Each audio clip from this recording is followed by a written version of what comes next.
starting. All attendees are in listen-only mode. All right, I want to welcome everyone to tonight's hot seat. If you guys can see my screen, you should see a Facebook page and hear me okay. Give me a number 1 in the question box. All right. All right, so, okay, good. All right, yeah, we started a little late tonight, but we made it. So, tonight what we got is a couple of guests on tonight. I got Fletch is on. How's it going, Fletch? Yo, Joe. How's it going, man? Always fun to be on here. And, yeah, looking forward to tonight. It's kind of a cool opportunity for us to show a little bit more about kind of the ins and outs of what we do and how we make money with our traffic. Yeah, Fletcherino. So we got Fletcherino. Forget it's going to be a good one.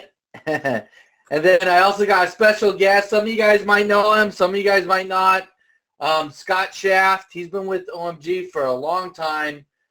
He does a lot of stuff. He's got clients. He does a lot with lead gen. And I asked him on tonight because we're going to be talking about lead gen tonight, and I wanted to get him his perspective. So welcome on, Scott. Thank you. Howdy, gentlemen. It's always nice to hear voices and hang out with you again. It's been a couple months. Yeah, it's been a little bit. So it's going to be good to have you. And then you're in, right? So I think there's going to be an assimilation tour out there in a month or so, right? There is. May 14th. I have everything pretty much set up at the Hyatt Convention Center downtown Denver.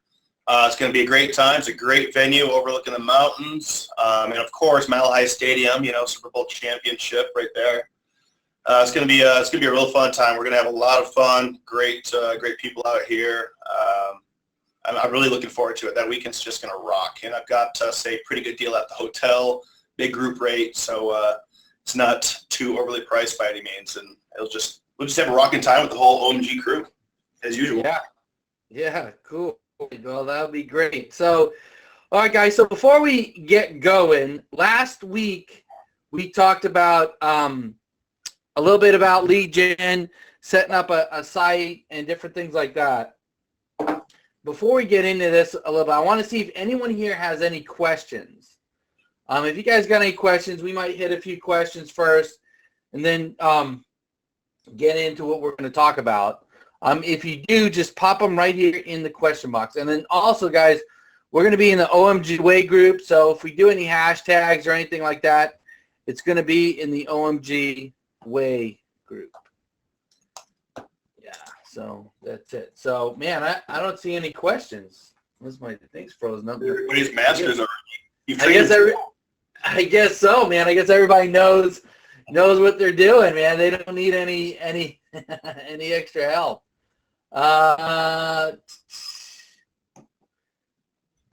Okay.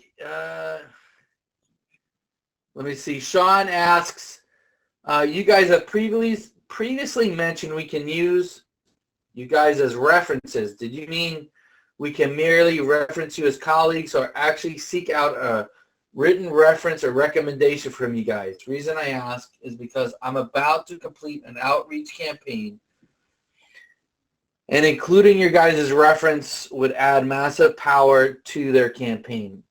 Please, could you advise on how I can do that?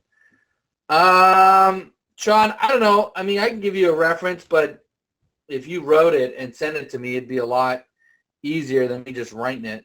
And then I can edit it how I need to. I don't know about you, Fletch. What do you think about that? Yeah, same kind of thing, Joe. Yeah, it's a lot easier because you guys know the framing of kind of your business and what you want to pitch and what you'd like some support as far as a proof element goes. So it's always easiest if you provide those for us. Most of the time we're pretty flexible on helping out, but yeah, if you want to be creative, it's hit and miss. Yeah, it's hard. I mean, we're real busy, and it's like to sit down and write a recommendation out. It's probably not going to happen. But if you write it, then yeah, you know what you want, and we can just edit it if we need to. Like, don't write something like, John Jones has been my mentor forever, right? I'm not going to say that, like something like that. So it's got to be realistic. Let's see. All right. Michael Monahan wants to know how much he's going to make this year.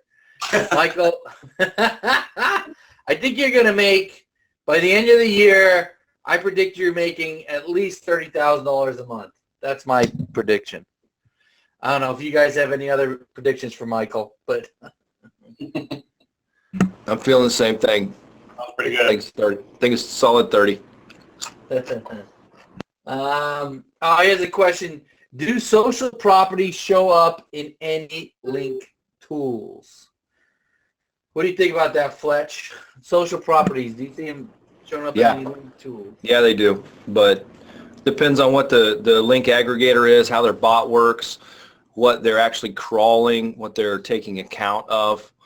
I know 2 link aggregators that social will show up in depending on how they are found. Open Site Explorer being one of those. So yeah, if you do a search on, Search Explosion, you'll see ridiculous amount of social activity on that thing. So absolutely picks up social links. Not that that's, super important, because it doesn't really matter what the aggregators see. It matters what Google sees.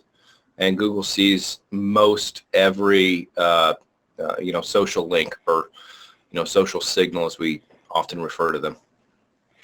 Yeah. So, and some aggregators pick up more social than others. I know like Ahrefs and Moz will show you like social shares and everything else. So they're all a little bit different. Here's a question. I have a video ranking on YouTube on the first page of YouTube, but it's nowhere to be found in Google. Other videos that are ranked lower than me on YouTube are ranking on the first page of Google. How is this possible? So he's ranking in YouTube and not in Google. It could be a lot of things. It could be the age of the video. It could be the links he has. It could be embeds. It could be a number of things. I don't know if you guys have a different answer than that. I don't really have a good answer as why, but I know what you're talking about. I've been there. Actually, it's funny. I created a video in a lead gen, or not a lead gen, an affiliate site, gosh, years ago. I actually haven't looked at that website in over 2 years, period. I just kind of let it go. And I decided to, I noticed in my YouTube channel on one of my fake, quote unquote, fake sites, I had all these comments and questions and views, almost 1 million. And I'm thinking, holy crap. Wow.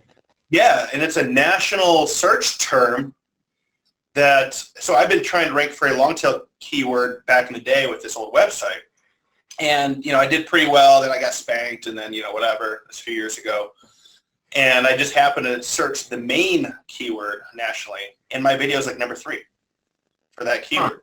Then I went to YouTube and typed in that same keyword, and I wasn't even on the first page, which who cares? Obviously, Google's better for that than YouTube. So consider it a good thing to happen. I don't know why that is myself, but I'd much rather rank at the top of Google than I would YouTube. Yeah. Yeah, there's different factors ranking in YouTube and Google, and if you're not ranking in Google, you just rinse and repeat, man. It's embeds, links, views. I mean, that's all it is. Social shares. I think like Flex, me and you, we ranked that Prescott SEO #1 with just views and shares, people sharing it. Yeah, just social activity and interaction on the video. Yeah, it's still ranking. I get a call or 2 every week just about from that thing. So yeah, and that all was just from social shares and views and everything else. So those definitely do matter. Yeah, no anchor text links at all, right? Yeah, no PBNs, no even embeds. We haven't even didn't even do it. Yeah, I can vouch for that for sure. That video I was just talking about, I never did any SEO to it at all. I had a decent description, and that's it. Just let it go. But when things start getting quote unquote viral and comments and shares and so on, yeah, that's all it takes for the video, really. Yeah. So yeah. All right, guys. Well, here, let's do this. Let's get into the lesson a little bit tonight, because I have a lot of questions on lead gen. I think a lot of the answers are going to be kind of in the present, and we're going to talk about. Just to let you guys know, tonight what I have is I have myself who does lead gen a lot. I have Fletch who does a lot of lead gen, and he does it a little different than I do it. Then we have Scott who does it a little different than me and Fletch. And one of the things, the reason why I brought such a little bit of diversity on, I want you guys to know that SEO isn't always just A, B, C, D. Like, you have to do it this way and no other way. Whenever you have a business of any kind, really, but especially on working online, there's a lot of different roads that lead to the same place. So we're just going to kind of go over what we do and then answer you guys' questions, maybe bring up hot seats, and everything else. So before we get started, maybe we should do a hashtag just to get people going a little bit, moving. What you guys know any good hashtags we could use? Hashtag, let's get going.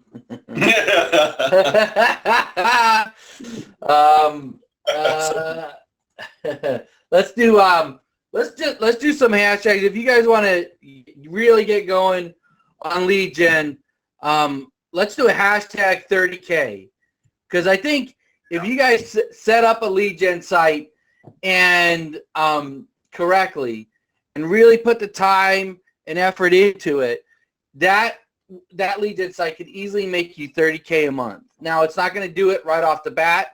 It may take a little bit of time, but it'll definitely make you that kind of money. So come on, man. We got almost 200 people on here, so we should be getting at least 100, man. I want to see at least 100, 150, 30K, because by posting that 30K, that gives you a good goal to set out when you start doing your lead gen. And if you truly believe that you can make that much, you're going to make that much. But you have to believe it. You have to, you have to really, really want to do it.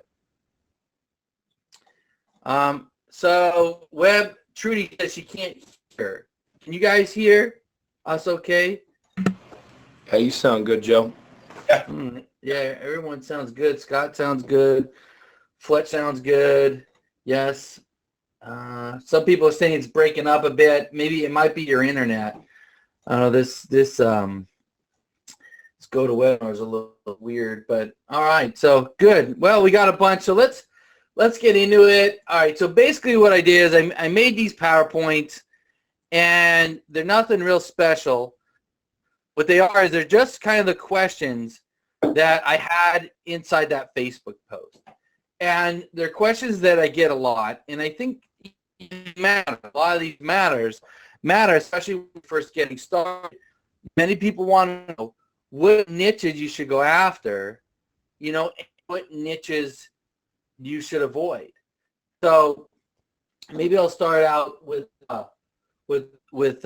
Fletch. What kind of niches are there? Niches that you like? Now, you don't have to obviously say the name. I'm talking about like types of, you have to get real specific. And is there ones that you like, you kind of avoid, Yeah, for sure. I mean, I really look at lead gen as a completely different form of business. I know a lot of people have approached it. There's a lot of information on the internet about people who come into lead gen, and it's all about just churn and burn, getting an action. And getting somebody to call a number, getting somebody to fill out a form, getting somebody to hit submit, anything like that, okay? And I think it's the wrong way to approach that business, because I think it's the wrong way to approach any business. I think that the more thought you can put into the type of service you're going to provide, the better you're going to do. So in the lead gen arena, I really specifically look at the service I provide as a person who's not doing the construction work, who's not necessarily shipping a product, who's not, going to be the follow-up salesperson. I'm really just helping connect somebody that has a problem with somebody who can solve it. And the reason I would be the person that the searcher would choose to do business with, meaning the person's going to choose to fill out my form or call the number on my site, is because I offer a unique value. And that unique value can be expertise I have in the field. It can be the fact that I will help connect them with, 5 different service providers that will all, give them a bid, that I have no interest in whether or not they actually buy. So I'm going to give them unbiased information and knowledge about what they should choose to do. So I really take a little bit of time on the front end to think about the actual business of lead generation, and I turn what I do in lead gen into something where I offer unique value that the person that does the fulfillment does not offer, and that lets me really separate myself from anybody else that they're going to find on the first page of Google. Right. So now, Fletch, on your lead gen sites, there's Yep. a little different, a little off topic of the question, but on your lead gen sites, you do more of like where you let them know that it's a lead, right? A lead gen, like you're going to Most of the time, yes, Joe. But here's the thing. So just because it's most of the time yes, it doesn't mean all of the time it is. Sometimes I will just, go ahead and pretend to be the business that is going to be receiving the phone call. So what I wanted to kind of get at in that, and that's kind of the setup, is the industries that you can provide. Each individual here has experience in or a perspective on different industries that they would be able to set businesses up along those lines in. I, for one, had a lot of experience and specific industry knowledge in construction. I knew for a fact that construction companies are very willing to spend some money just getting phone calls because they don't care where they come from as long as they're qualified and they're going to convert. I didn't have as much experience with other industries. I've played around with a lot of others since then. There's 2 main industries, big verticals that I'm in right now that both do well. One is construction and home improvement. The other is travel and tourism. Aside from those 2, I haven't found a ton of success in generating leads or making sales. It doesn't mean you can't. It just means that, my ability to sell and position value and create the benefit and create the business conversion is not where it is with those other 2, Right. Yeah. So, all right. Well, that's a good. What about you, Scott? Are there certain areas you try to avoid, or certain niches you like, or how do you go about it? Yeah, absolutely. First of all, do you guys hearing that feedback, or is that just me? I'm getting that little rattle. Yeah, the rattle. Oh wait, maybe that's mine. Let me see. Are you still getting it? It's okay right now. Seems to go away, Joe. Yeah, it might Yeah, be. my phone. My phone's next to my microphone in it. Yeah, that could have been it. Yep. So yeah, I definitely do things similar and different from Fletch as well. Obviously, I do my due diligence first before creating lead gen site to see, all right, well, what's the market in that city? How many searches are there? What's the average client value? I look at all that important stuff first, but then once I see something that's that has enough volume and value and so on, I'll go ahead and start build the site. And everyone I do is not disclosed as lead gen. I actually start off, building a brand new site with fake names and profiles. I create Google Plus accounts, all the social accounts, everything, with just a made-up name.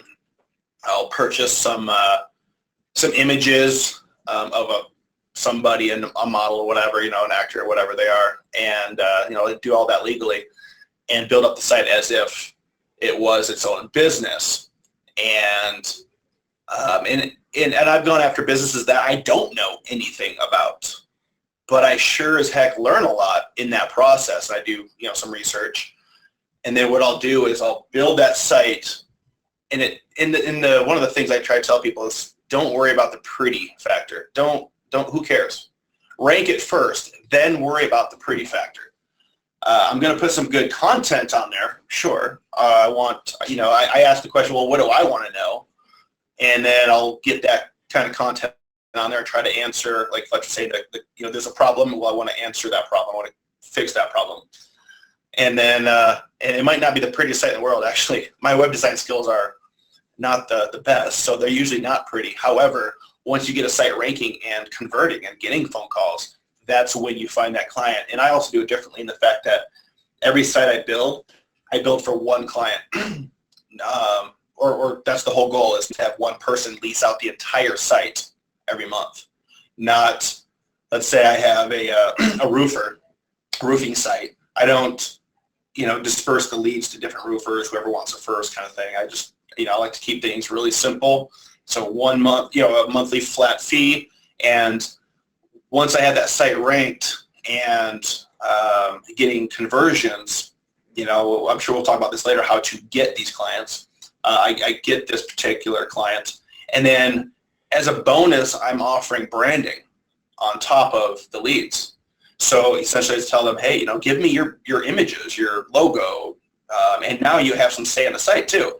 Obviously I'm not the expert at roofing. So you tell me if there's some content or something that should change that's not exactly correct, and I'll change it because, simple website changes are very simple, very quick.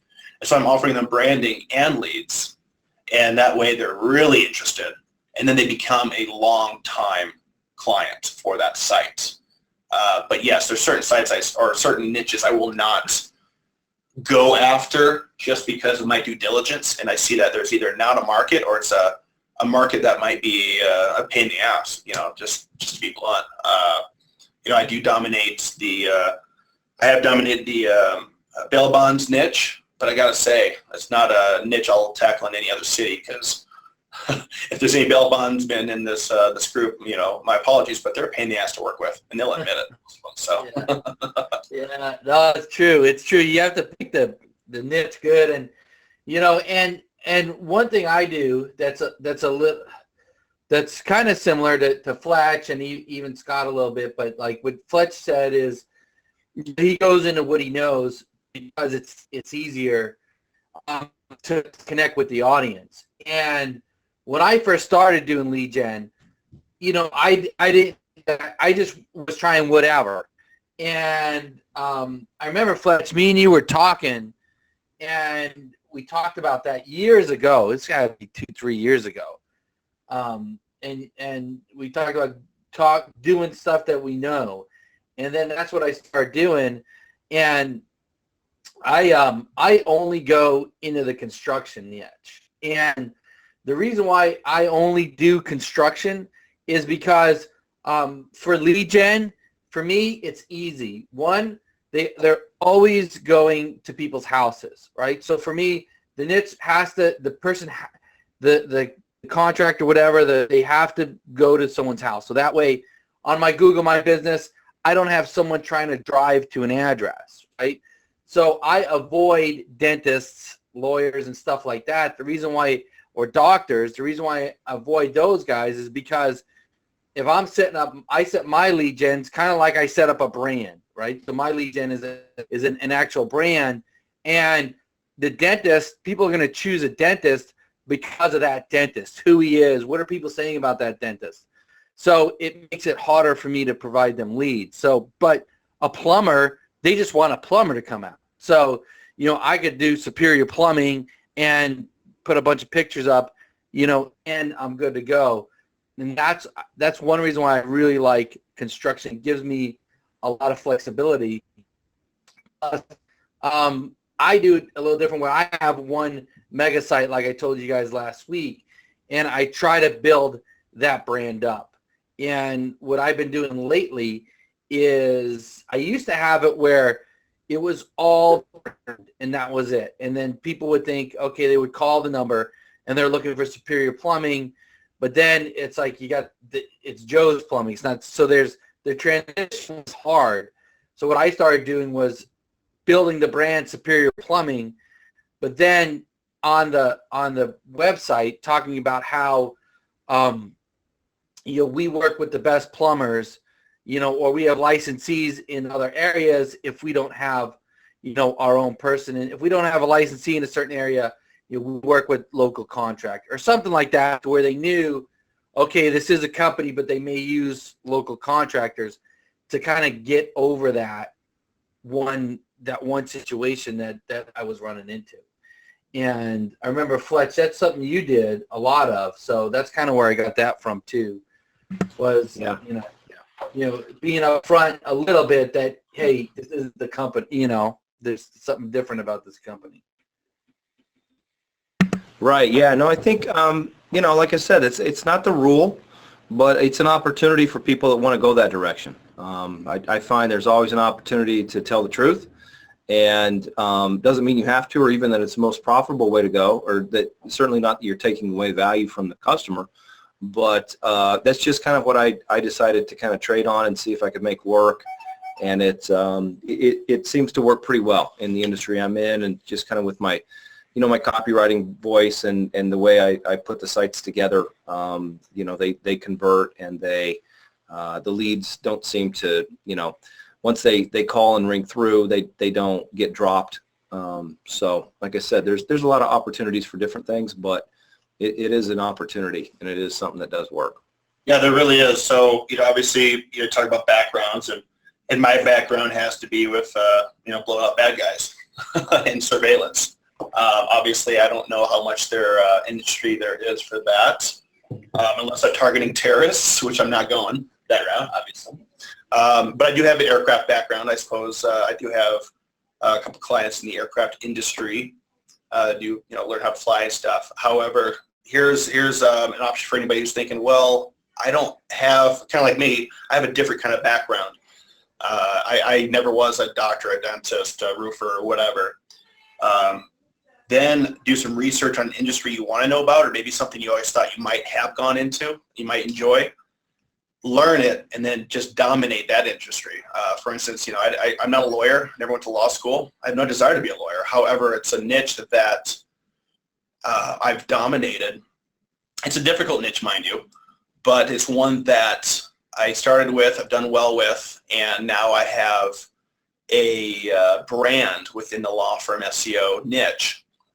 And like Joe and Fletch were saying, yeah, certainly, keep your site quality. Actually, my very first lead gen client was it was a big term law niche, and I fired him after 8 months because I didn't think he was up to par. He wasn't taking care of the leads that were coming in. Most of them never, he didn't get back to most of them, and just wasn't doing a very good job. So I found somebody else. So yeah, you definitely want to protect your name too, because if your name's a part of it, you want to be real for sure. But you can also, you can always go after maybe a niche or an industry and become the branded dominant factor in that industry with a little bit of time. Yeah, and that's too where it's really like I said before, there's different ways to do the same thing. Like I won't go after a lawyer, right? But there's people like Scott does, and he makes a lot of money doing it. And there's people that do that and make money. So it's whatever your realm you're comfortable with. So, yep. Absolutely. That's where it is. So let's do this. Let's hit some questions on kind of what we've been talking about. Questions on this topic. We'll kind of hit them right now before we go on to the next one. And guys, just to let you know, I have different types of lead gen sites also. I have lead gen sites like Scott has that are just single sites that are totally rebranded for a company. That's so there's definitely different ways you can do it. Let's see. What about you, Fletch? Do you have any single sites, or do you have mostly bigger sites? What was that, Joe? I'm not sure I followed it. I said, do you have single sites, or do you have bigger sites? Bigger sites. Yeah, I've got nationwide brands. I mean, we're ranking for, I don't know, 25,000, 30,000 keywords nationwide lead gen right now. And I've also got just little small stuff like Volkswagen repair in the metro areas and stuff like that. So yeah, I've got a lot of different styles. Some of them pretend to be the actual shop. Some of them, I'm the expert in, and I'm trying to advise the homeowner on the best products or way to price their projects out. Other time it's just mostly about traffic and trying to get 3% conversion on or whatever. So yeah, I've kind of tried them all, and they all can work, like I said. So much as anything, just get them done and think them through, so that once you do get traffic, you make some money along with it. Yeah. And then Scott, I just had to mute you because I was getting an echo. So you could maybe when you want to talk, you can unmute yourself. I think it's better now. Yeah, we were getting an echo for a minute there. The office phone was next to my computer. Maybe that's what it was. Oh yeah, could have been. Okay, so Vu Tran asks, is there a natural transition to work on both lead gen and rank and rent sites? And I think there is. I mean, what you can do, both are just two different, like I said, roads to the same place. Lead gen, you sell leads. Rank and rent, you actually just rent that site for a month. So I don't do rank and rent. I don't rent any sites. Did Fletch or Scott, do you guys rent any sites per month for like a flat rate? That's primarily what I do, yeah. Okay. And I love it because, again, like I spoke earlier, I can offer branding for a company, which is just kind of a little bonus. And I've already put in all the work into it, so it pretty much I just collect a nice fat check every month with doing very little to no work, maybe 30 minutes a month average, if that, just to keep it up and keep it rocking, keep it solid. But I guess the biggest thing I've gotten out of it, which wasn't the reason I got into it, but it's become one of the best parts, is being able to see these local businesses just thrive and grow in an exponential rate, watching them buy more equipment, hire more people, so on. So I like to say that I like to cause problems for businesses, and that problem being, holy crap, we're growing so fast, how do I keep up with it? So that's primarily what I do, and I've really enjoyed it. Yeah, all right. And then Fletch, I know you have kind of a unique thing you do with renting out the sites, don't you? Well, maybe. What are you referring to? well, don't you because you have a big site that you rent actual pages out to people. I do. Yeah. So it's kind of combining the authority of having a large site. Yeah. But you kind of rent the pages out. Right. I have some, I guess what I would refer to more as a directory style site, so that I have focused on one specific industry, one specific project or product that industry has or service.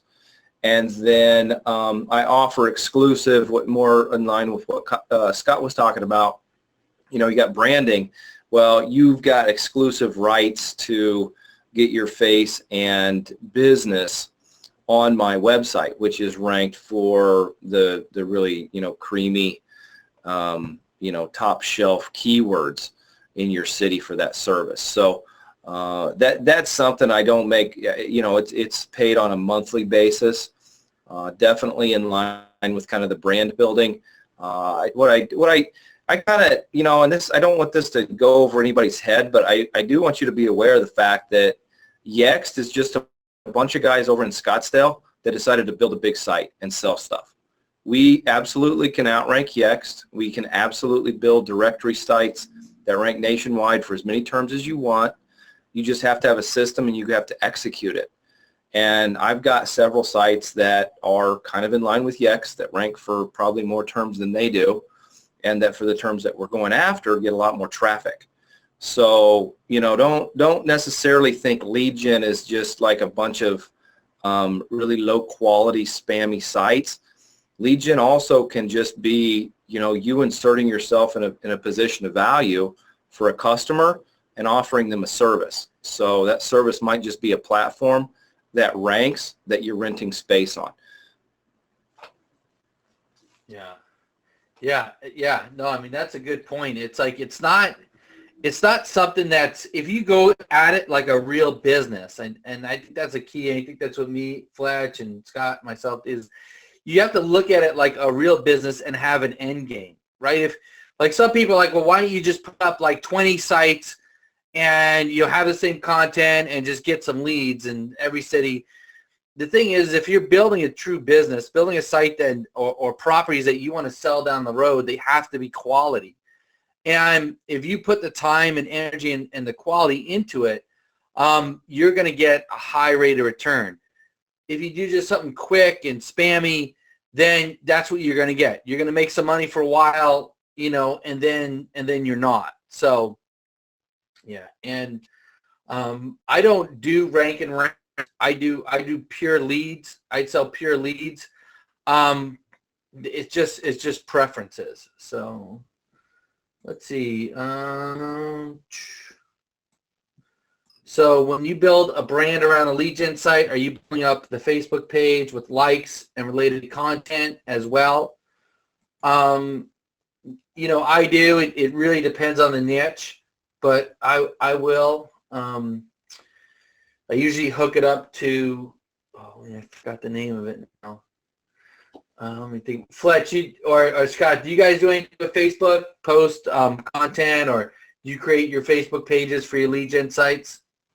Oh, absolutely. I tackle all the main top citations or social properties, you know, Twitter, Facebook, Pinterest, Google+, all that, and set them up, throw a little bit of content on there, maybe even buy a few likes just to show a few, you know, a little bit of a number there. And that's about it. From there, I don't do a whole lot more. Maybe once every few months, I'll throw up an article or hey, check this out. Or, you know, if it's a DUI, you know, attorney site, hey, you know, it's St. Patty's Day, drive safe, that kind of stuff. But not a whole lot, really. I just want to make sure it's there, that there's that whole rounded, like you were saying, you know, make it like a legit business. That's what it is. It's looking like a legit business, and it is. And then, of course, that's also what helps you rank in the local maps portion, too. So, you know, yeah, at the beginning, certainly set them up, but after a while, for the most part, they just take care of themselves. Yeah, what about you, Fletch? Yeah, I build a brand with every site I own. That's kind of the route I took when I started 3 years ago, and it served me well. I've never had a site de-index that I didn't get back. So yeah, it's just kind of a safety measure I take that lets me kind of set my syndication platform up and legitimize each and every website I have. One of the things I do, you really think through, like, how are you going to make money with this traffic? Like, traffic is our advantage, absolutely, but you still have to have a product. You know, traffic can't be your product unless you set yourself up as an agency, and that's not what we're talking about tonight. We're setting ourselves up as a company that has a product, and that product is a lead. So you still got to think that through, regardless of how much traffic you get, as to exactly how you're going to make money with that traffic. Yeah, yeah, and too, to go along with Fletch, I built Facebook thing that, man, I don't know why I'm drawing a blank, but there's a site, I think there's an owl on this. It's a very common site where you can manage all your social properties, and in this one site, and like it'll actually scrape and post to your Facebook and Twitter and everything else. I just don't remember the name of the site. I mean, it's a site everybody uses. Hootsuite? Hootsuite, yeah, Hootsuite. That's it. I don't know why I couldn't think of that. Like, I generally use Hootsuite, where I'll just stick the Facebook and everything in there, and then I set it to where it'll auto post like every 5 or 6 days, like stuff on a certain keyword, and you know, I'll do stuff like that just to keep stuff going and fresh a little bit. Yeah, that's always great, because it's also good for SEO too and trust. So yeah, absolutely. Yeah. Oh, look, some people comment on different things. So, all right. How many PBNs do you think would be good to start with? I mean, that's like asking how long is a piece of string, you know? It depends on the niche and everything else. Yep, lots of factors. Yeah. I will say, like what I talked about last week, if you weren't on the hot seat, just watch the replay, is for each city, you know, I create a YouTube channel, I create Facebook, I create Twitter, I create the directories. All those are links helping your site. And then I'll send PBNs to, say, a city, or I'll send a PBNs to the location page where all the links are on my site. And what you're generally going to find is that once you rank for 3, 4, 5 cities, the other cities start popping up really, really fast, especially in the maps.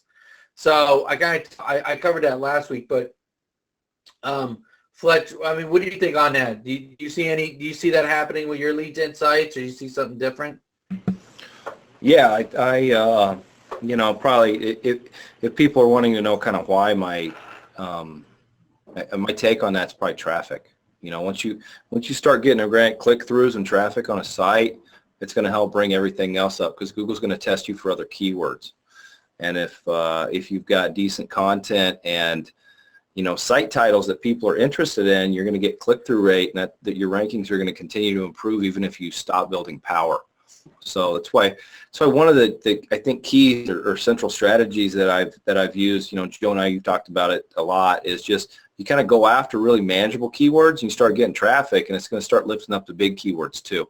So you don't always have to go right out the gate after the big keywords, because if you start getting some organic traffic on your site, it's going to make it that much easier to rank for a lot of other things that you may not have to give that much attention to.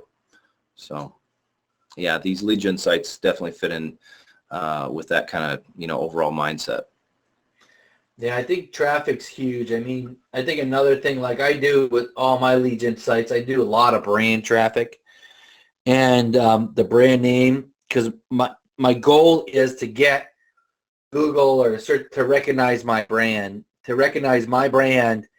as a national authority, a national company. And then I think once that happens, that's when you see an explosion. Like I showed a rank report where I was ranking every single suburb and sub-city and cities, like all over the place. That didn't happen all at once. What happened is I spent a year building my brand and everything, and then all of a sudden it just exploded, and boom, it was ranking everywhere. So, but it took a time. There was no trick. There was no loophole. There was no like secret thing that I did and that happened. What happened is it's like Fletch says, traffic.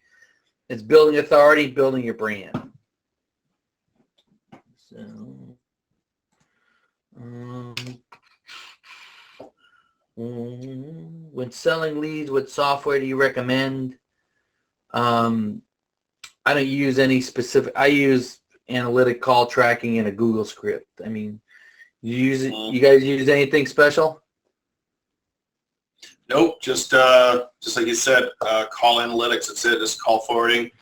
You know, like I was talking about how the bail bonds initially can be a pain in the ass. Well, the way I got over that here in Denver was I was sending leads for a month, all the phone calls to the biggest bondsman here. He's a crusty old son of a bitch who usually kicks people out of his office trying to sell him anything. But I sent him free leads for a month, and then walked to his office one day, said, sir, not here to take up your time. Here, I said, how's business? He says, pretty good. I said, 300 calls more a month good? He says, yeah, about that. And I dropped a list on his desk. I said, well, every one of these calls came from my site. If you're interested in talking, let's set an appointment. And damn straight he was interested in talking. But that's all he needed, was just a proof of calls. That's it. Yeah.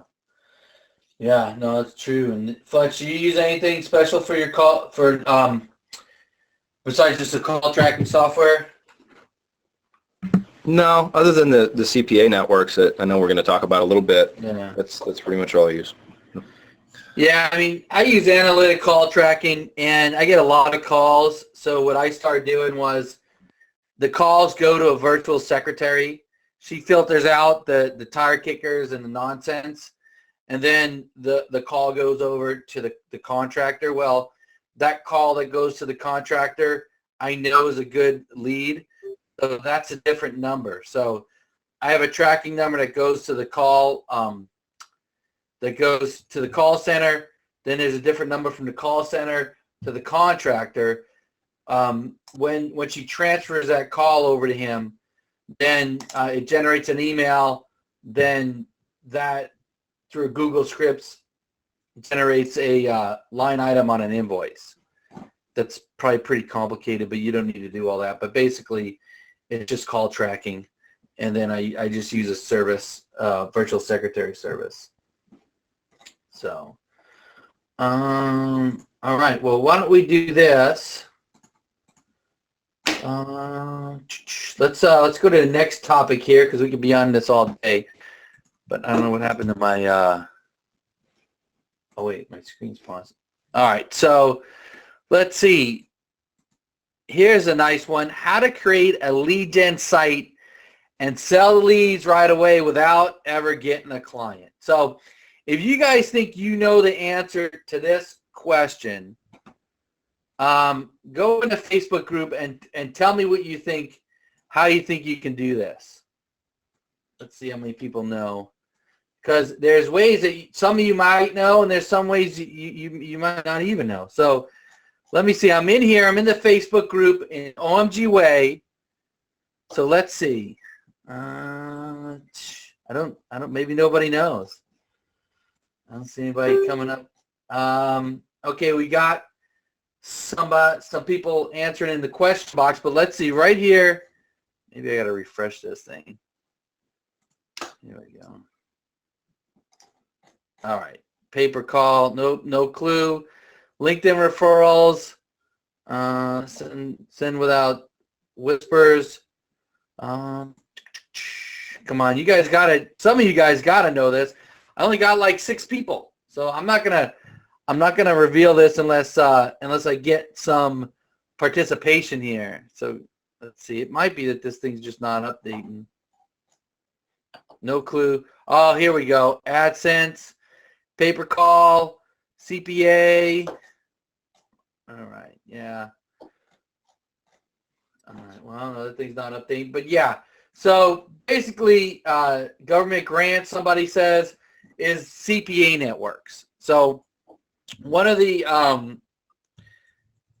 places, and this is something that's in the back end. I have a little module on this, but is if you go to OfferVault, OFFER Vault,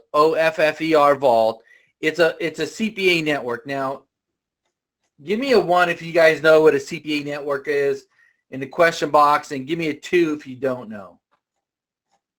All right. So most people, well, it's half and half. CPA networks is basically where you get paid. It's a call per action. You take some kind of an action, like say you have a form and somebody fills it out, then they pay you. You know, someone calls a phone number, then you get paid. So it's a call per action is what it is. What OfferVault is like a directory for all the CPA networks. Now, with a CPA network, you do have to qualify. You do have to apply for them to even let you handle, for them to let you even participate. So in that module, it's called CPA Lead Gen. Inside your members area, I go in how you qualify and all that. So I'm not going to cover that right now.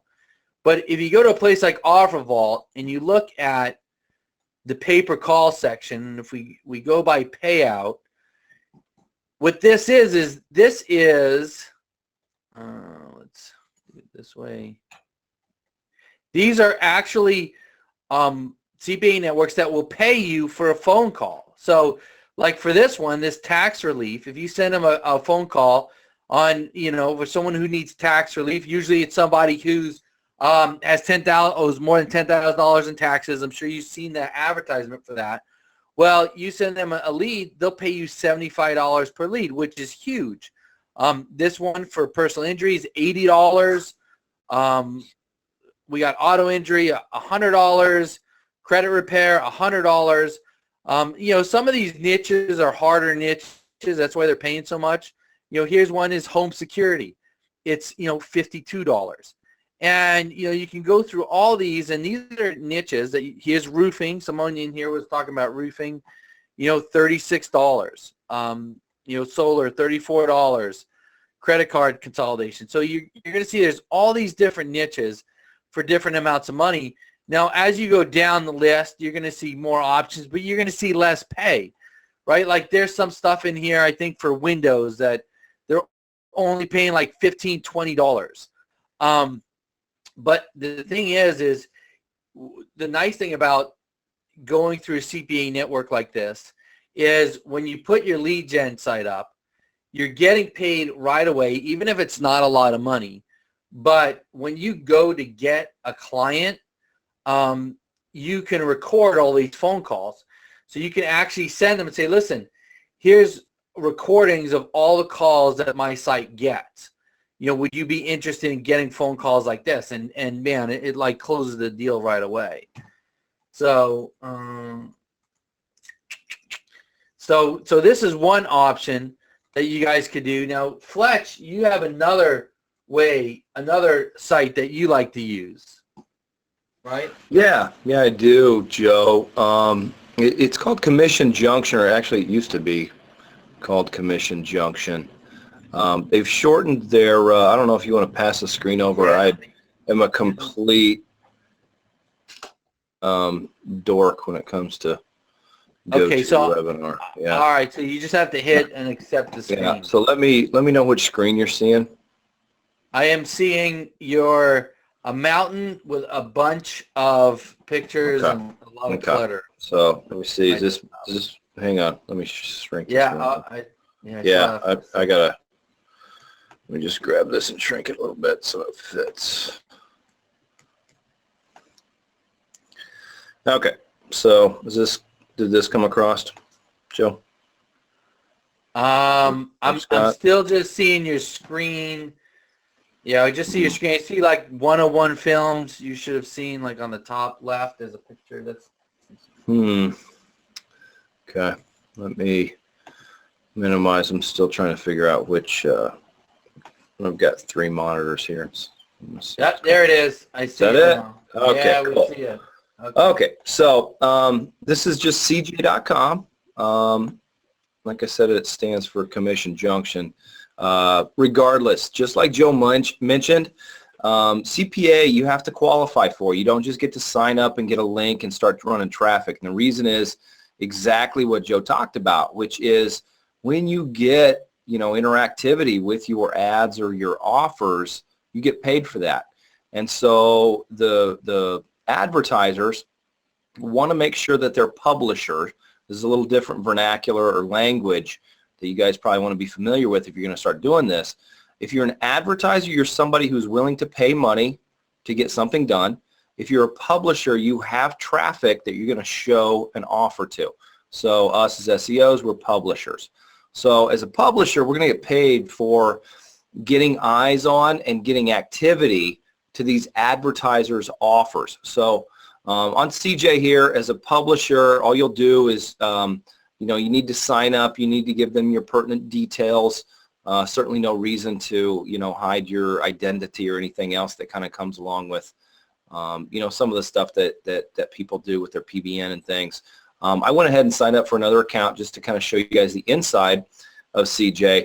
Once you've signed up and been approved, this is what your dashboard is going to look like, okay? It's a brand new account. I have no approved offers. I'm not actively selling anything, nor do I have any conversions I'm going to get paid for.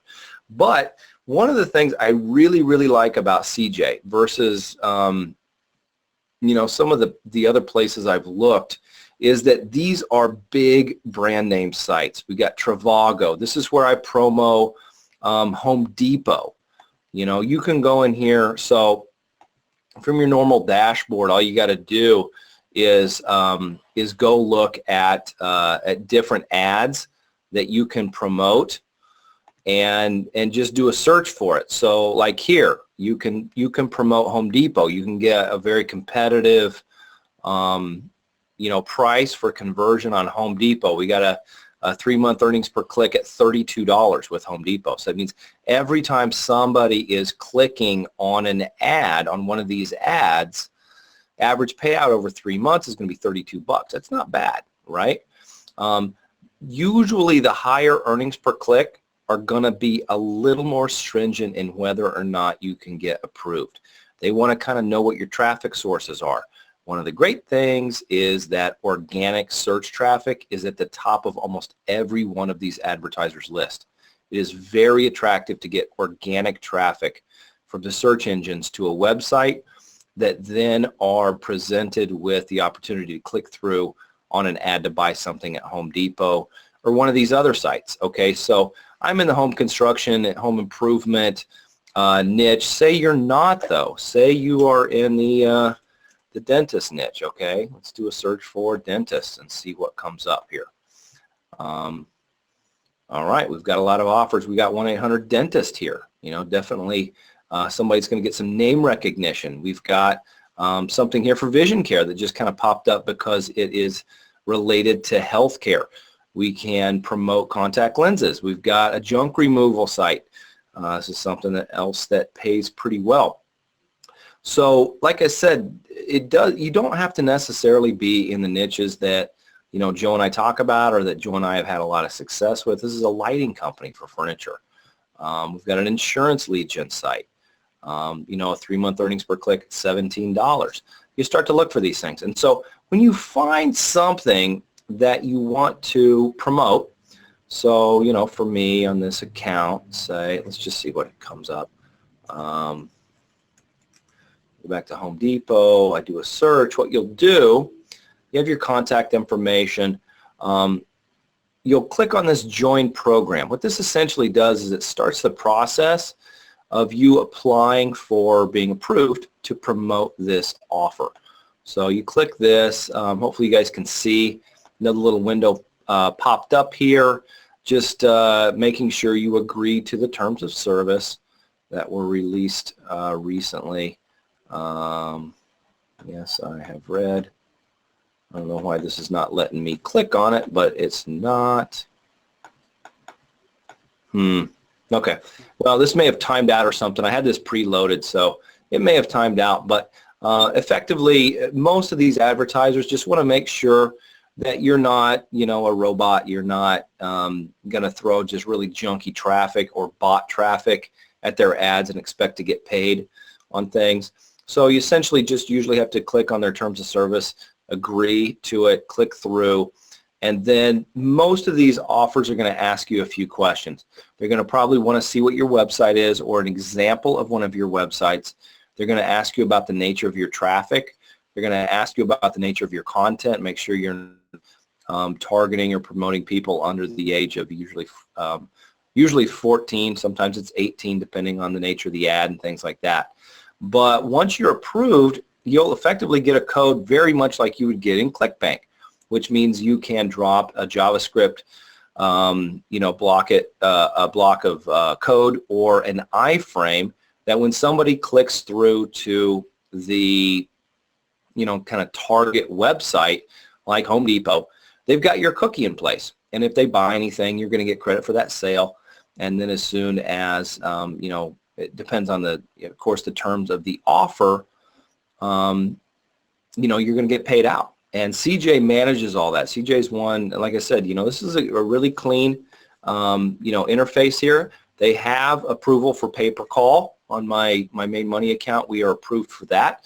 So if you don't want to have somebody click through on a picture ad or a text-based ad, you can set up a pay-per-call with CJ as well.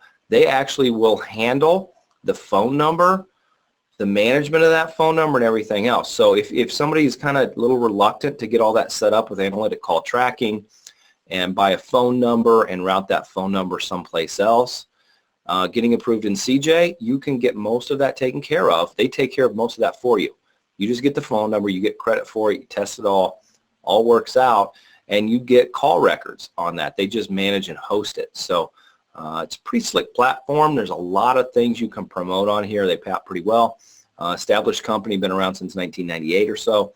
And it's one of my favorites for CPA, which, as Joe mentioned, is a pretty nice way to do pay-per-lead without having to go and track down a customer or a client yourself. You just get to kind of plug into this network, get your site approved, and then you're just off and running. You get to sit around in your, you know, underpants and do SEO and make money like we all like. So, you know, hopefully this might be some a new opportunity for people. Yeah, if you got any more questions, I'd be happy to either answer them or, you know, we can continue to build out content to support this kind of thing. CPA is really a pretty slick little way to make money. It's kind of a hybrid of client and local lead gen and affiliate all rolled into one. Yeah, I like to working in your underpants. That's Yeah, I knew you'd like that, Joe. I knew you'd like it. working in your under. Don't have to do well. You know, one thing I like about lead gen, probably you guys might feel the same way, is it's like I started with clients. I still have clients. I still get clients, but I like lead gen because I own the asset. Okay, so like if I have a client, and listen, if you're just getting started, brand new, you need money right away, there's nothing faster than picking up a client that's going to pay you a couple grand a month. Nothing faster than that, and to get you moving along. But you know, once you're moving along, once you have all your ducks in a row, the nice thing is once you build these lead gen sites and the ranking, it's like money coming in every month, like Scott was saying, and you don't have to spend a whole lot of time. You know, once it's ranking, you spend a little time, make sure it's still ranking, and that money's coming in every month, and you don't have to be beholden to anybody, because if the phone's not ringing, then they're not paying you. So it's not like there's someone on your butt all the time. So, I mean, that's what I like about it. I don't know about you guys. So I know, Scott, you have clients and lead gen, don't you? You kind of have both, right? I do, yeah, I do both. But I'll tell you, I've had countless Skype meetings and whatnot with a nice button-down shirt and my underwear. You know, they don't know the difference. I'm sitting at the desk. It's a great way to work. I'll tell you what, especially in the summer. But then I like what you said about it's an asset. That's what I love about lead gen so much too. Sure, like you said, clients are quick.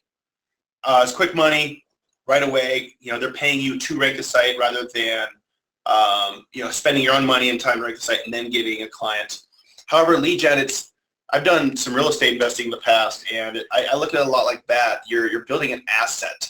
So, I mean, you just think about it. All right, so it takes me, let's say, 3-4 months to build and rank a lead gen site that's making me $3,000 to $6,000 per month every month. Well, how much is that site worth instantly if I just wanted a big lump sum of cash and sell it to somebody? You know, you're talking $50, $80, $100,000+ like that, because it's an asset you own.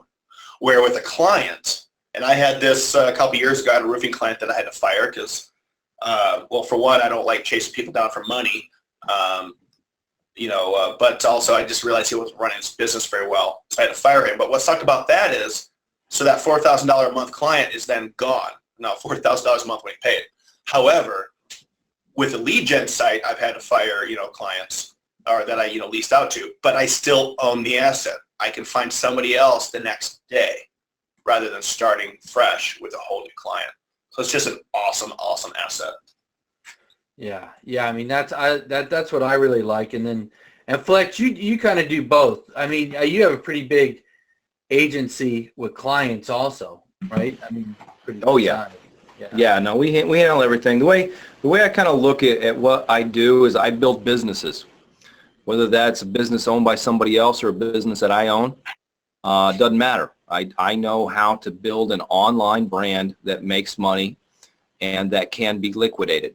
So I approached everything I've done pretty much online after I got my, you know, friggin' water turned back on and my cash flow got, you know, a little bit more stable than it was before I started. I really wanted to be good at building businesses and selling them. And, you know, to date, I've sold over 20 businesses on the internet. I made a lot of money that way. And I hold on to a lot of them as well and make good cash flow. But almost everything I do is set up for an exit strategy. And lead gen really lets me do that on at a you know, kind of a different level than having a client agency would. You've got to have a lot more of your ducks in a row to sell an agency. You've got to have all your client acquisition, client management, relationship, all of that in place, all that systematized, all of that in, you know, a database that can be handed over to somebody else without your skill set, and they expect to make money with that. That's a whole different ball of wax than being able to hand over a website that gets organic traffic that you don't have to lift a finger to continue. that's going to make sales and profits over, a couple of years. Yeah. Yeah. I mean, I mean, I agree with that, 100%. Okay. So also, let me, we done, Fletch, or do you have more? What? Oh, did you have more, or were you finished? I was going to eat some potato chips, but I can talk now. No, okay. I was reading. You were talking. I was reading some questions. I didn't know if I was cutting you off. You just weren't listening to me. That's all that happened, Joe. I know you. No. Okay, so Scott Bender says he's been asking a lot of questions. Scott, I'm not going to show you examples of my lead gen site.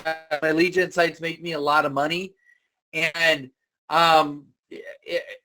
it's like just build a site and make believe that you have a client, and I kind of showed a framework last week. We might do an over the shoulder or something here. We'll have to see. We walk it through. Yeah.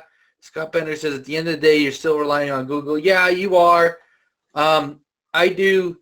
I'll do some AdWords combined with retargeting, and I'll sell leads that way also, but that's a little more advanced.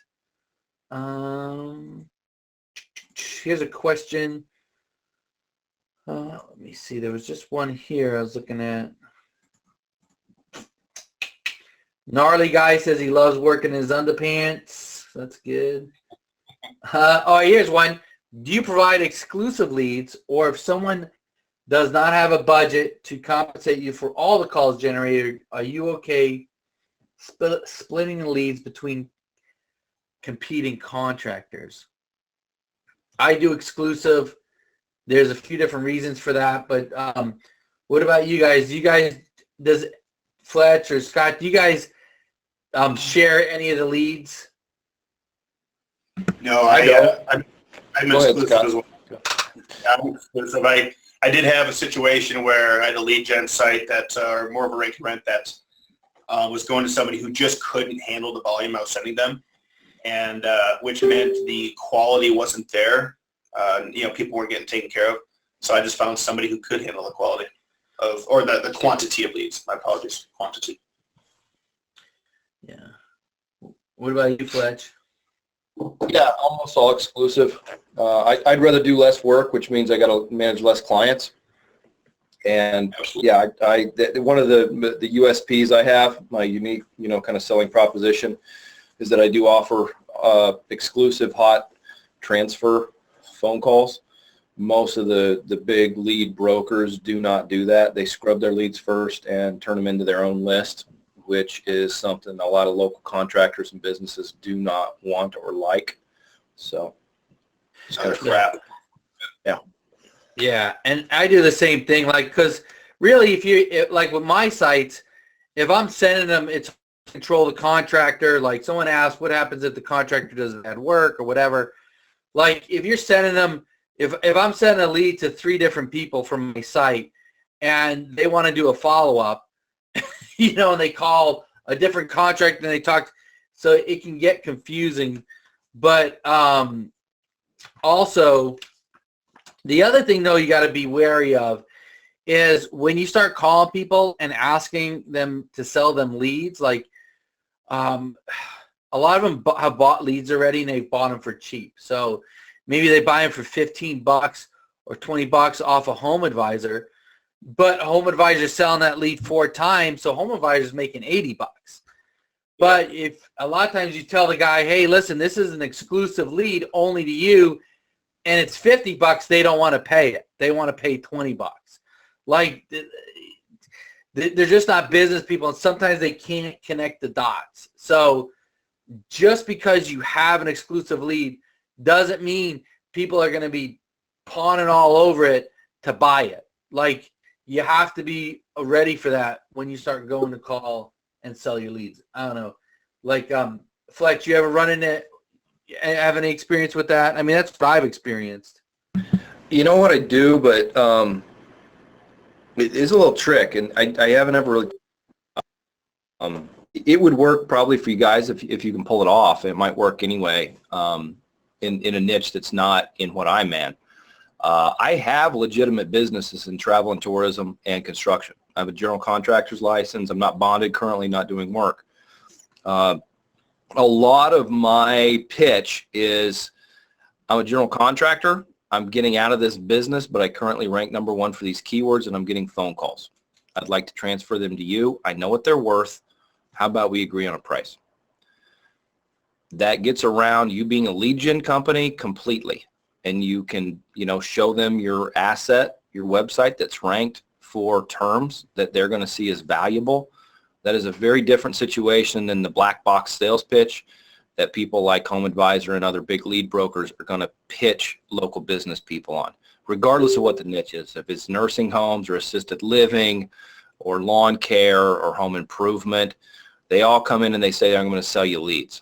I don't. I start to paint the picture of my business, legitimate business, being on the first page of Google, me getting phone calls, and I'm getting out of this industry. Why? Because I'm an online marketer and I found a ton of success with this, and that's when I'm going to start working in my underpants. But do you want these phone calls? So that seemed to work pretty well. I don't get the same kind of pushback, I think, that other people might if they're trying to sell leads, because it's a complete different, it's a reframe on what they're actually acquiring. They're acquiring organic traffic as opposed to a phone call that can come from sources they don't necessarily understand. Yeah, I think that, man, that's an awesome point, and that's a good tactic for sure, because as soon as you say lead, dude, like they're getting called 3-4 times, they're getting called all the time, people wanting to sell them leads. So even if you say exclusive lead or whatever, they just think lead, Home Advisor, okay, he's a crap, right? That's the only thing that runs through their mind. So yeah, and that's why I think, if you go the route of setting up, a business, you can say, I have a business that's on the first page of Google and I'm getting out of this line of work and I'm getting all these phone calls. I want to make money with them, and I want a contractor or a company to be able to make money with them as well. So, that's kind of just a completely different scenario that they're not going to be as used to seeing. And, you're probably going to be able to actually have a conversation instead of be pushing uphill. Yeah, absolutely. Especially, and here's a tactic that's worked really well when I was starting out, because you might not have prior expertise in that business, or you just don't have the branding of your own business of, hey, this guy's been doing this for a long time, he knows what he's doing. Is simply put your money where your mouth is. You give somebody, golden rule, you give somebody something, they're going to give something back. That's just how we work. You give something for free, they're going to sit down and talk to you for 5 minutes. And what I mean by that is, okay, you build that lead gen site, you're brand new, you've never had a client or you never sold it or whatever. You find somebody that you want to work with, maybe send them all the leads, all the phone calls for a week, 2 weeks, a month, whatever, it's up to you. And then get maybe a simple little gift basket. And in that gift basket, you print out a sheet that shows all the calls they've received in the last month or 2 weeks from you. And you simply ask them for 5 minutes of your time. That's it. Who in the hell is going to say no to that? I mean, you've just given them something of major value. And you tell them, hey, if you're not interested, those leads are yours. Those calls are yours. Whatever business you get out of them, they're yours. It's on me. Don't worry about it. I've done that quite a few times, and I got to say, I've 100% success rate with somebody saying, yeah, let's talk, and then them being, saying, yeah, I want those leads to continue. I want those calls to continue. Even though you're not calling them leads, they want that business to continue. They've got a taste of it. And then boom, you got yourself a client. Yeah. Yeah, no, I mean, that's good tech. Yeah, so there's definitely different ways around it. So it's thinking outside the box, but I like that trick with the gift basket. That's pretty slick. Here is, all right, so let's hit a couple more of these questions. What kind of theme do you use? Man, you can just use really any theme. It's a local business theme. Any of you guys have a specific theme you use, or you just use whatever whatever works for the niche. Yeah, just whatever works. I've got a variety. Yeah, I mean, you guys got to start thinking of this stuff as like real businesses, real sites. Like, you don't want a lead gen theme because then everyone else in the lead gen business has the same theme as you. So, I don't know. Were you going to say something, Scott? Yeah, just build it like that. Exactly. Build it like a real business. That's really the big thing. And again, don't worry about it being pretty and perfectly converting. Who cares if you have the most beautiful, best converting website if you never rank it? Focus on the ranking. Then make it pretty. Please make it functional, yes. But you can make it pretty later. You know, I've had a couple sites where the client that I'm leasing the site out to have paid for a complete professional redesign on a site, on an asset I own. They wanted it really, really nice and pretty. I'm like, that's cool. All right, no problem. So, sometimes they'll even pay for that redesign. Why spend all of your time and money into making the perfect site without ever ranking it? So focus on the ranking first, but definitely treat it like a real business for sure. Yeah. And here's an example. This is an old lead gen site of mine that I went into this niche. It wasn't a good niche in Chicago because for whatever reason, I don't know, it just didn't work out, and I kind of abandoned it. But this is an old one. Hold on a second. I don't really build them like this anymore, but it's an old lead gen site. But if you notice, there's a logo here. There's all pro leak detection, so it's branded. There's a place where they can put in their information because believe it or not, you're going to get a lot of people that will put their information in the box rather than call. And if you can see here, there's a picture with a truck with my logo and everything. That's all photoshopped. So this is very basic, but if someone comes to this, they're going to think, oh, this is a leak detection company. So I try to make it look, obviously the ones I have now are a lot more in detail, but this is just an example of kind of an old lead gen site that I had. I think I built this in 2012 or something. So, all right. Is there a formula to charge a client for renting out a site? I think it just depends on the niche. Usually what I'll do for leads is I'll go off I don't know, there's a few different ways I look at it, like the pay-per-click price, and sometimes I'll call up Home Advisor, see what they're charging, and different things like that. Any of you guys have a specific formula that you use? I kind of play around with it, Joe. Just kind of depends. Yeah, cost per click, conversion. The industries I'm in, I know what the customer's worth. So, like I said, I think that's another benefit to working with things you guys are familiar with. I know what the tourism customers that I sell are worth, and I know what the home improvement customers I sell are worth.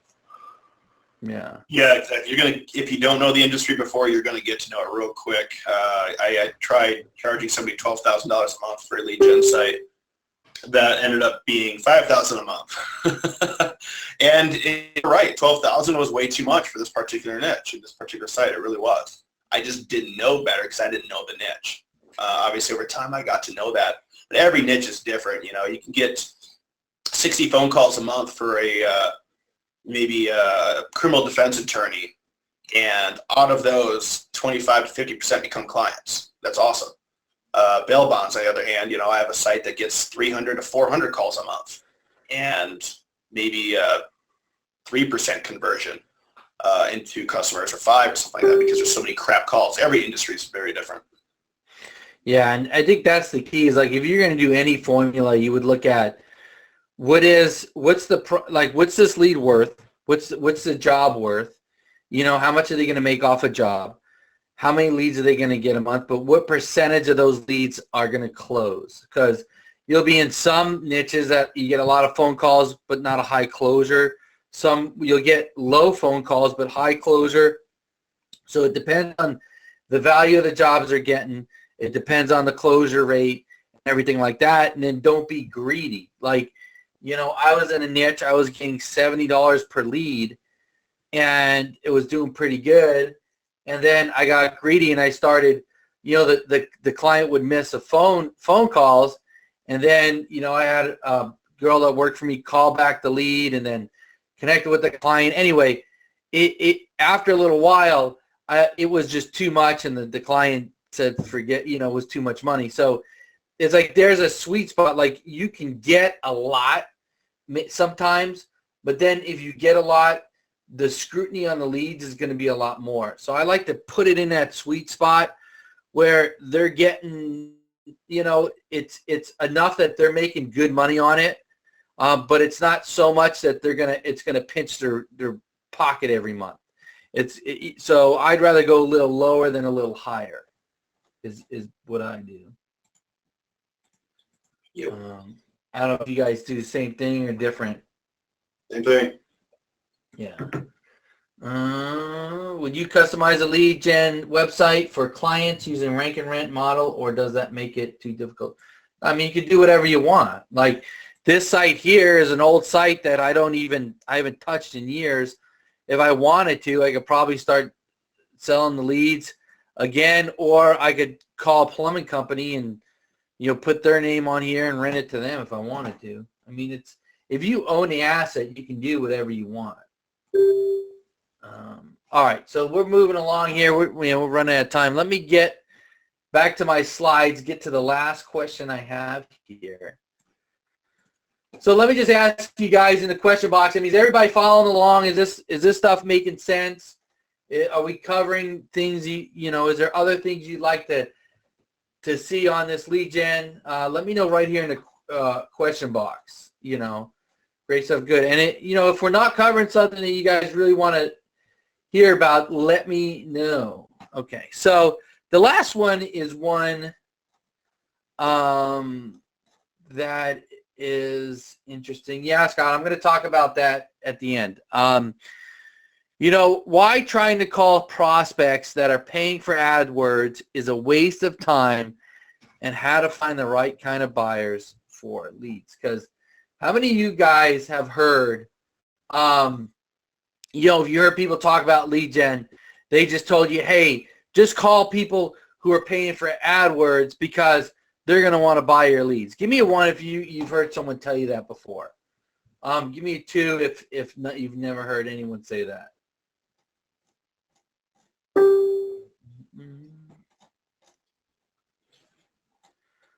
Man, only got like 4 people that responded. All right, so we're getting some 1s, to kind of like a mix going on here. Well, that's something that a lot of people do. Is they say, just call people to for the AdWords.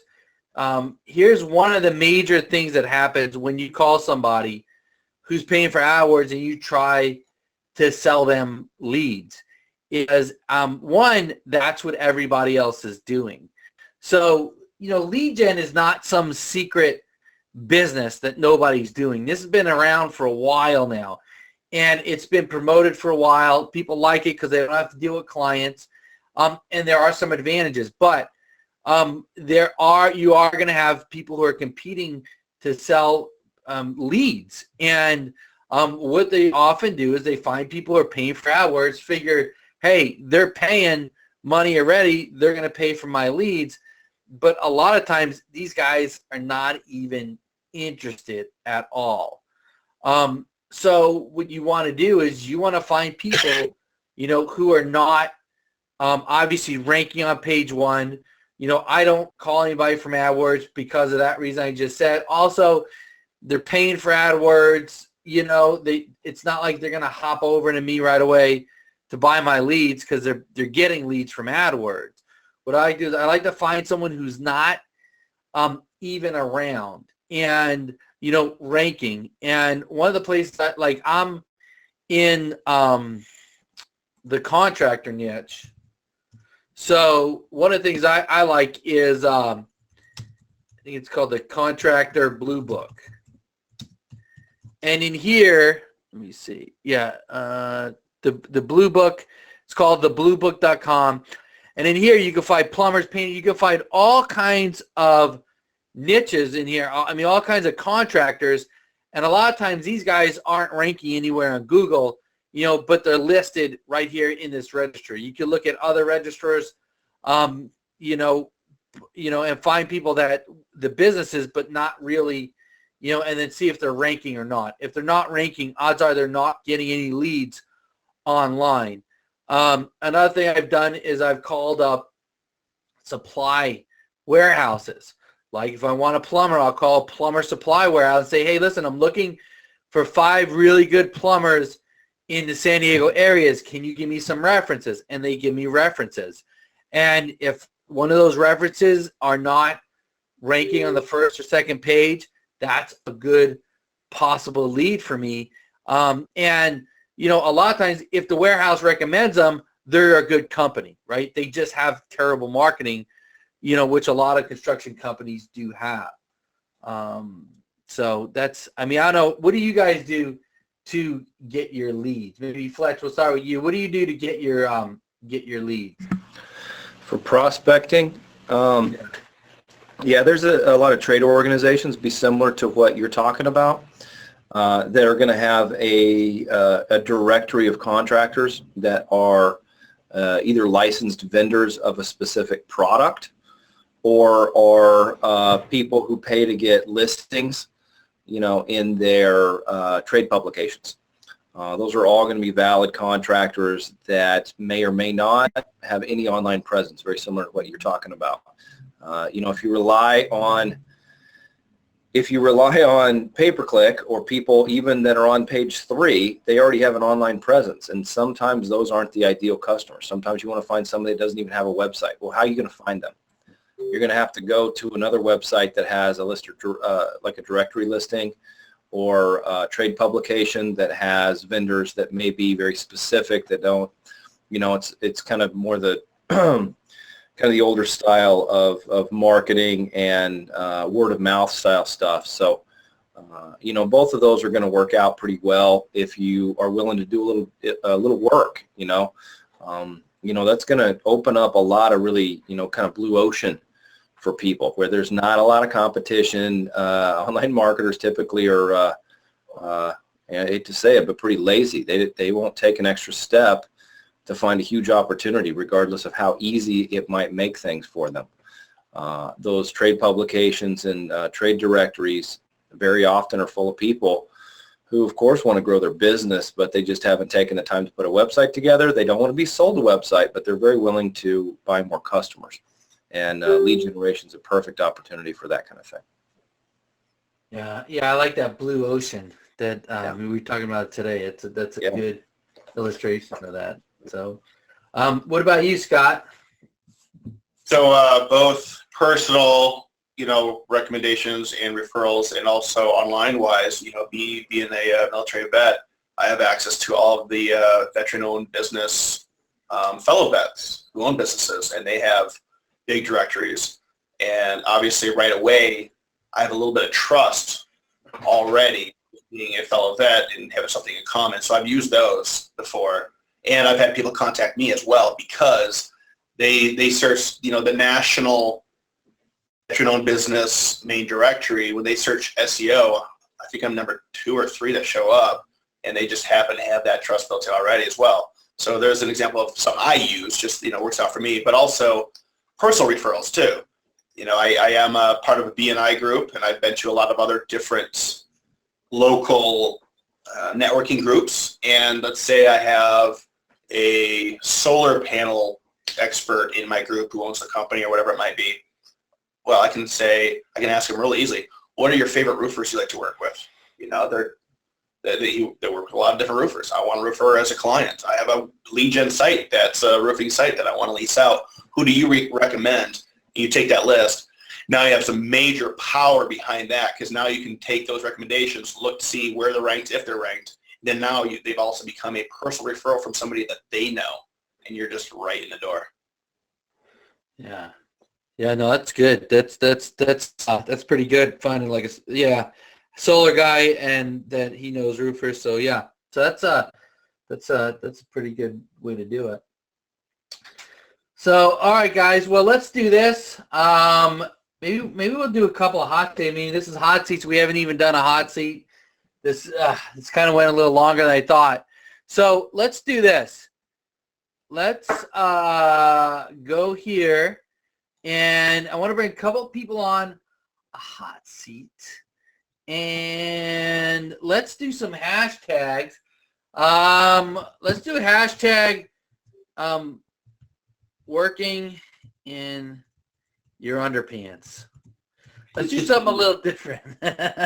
Working in your underpants. I want to see like 100 hashtags of working in your underpants, and then we'll do some hot seats. And I want to bring some hot seats on. There's a couple of people that already messaged me that I'm going to bring on, and if anyone else, any questions on lead gen, on really anything, you could come on. I'd like to stick to lead gen, but if you have something that doesn't pertain to lead gen, then that's okay too.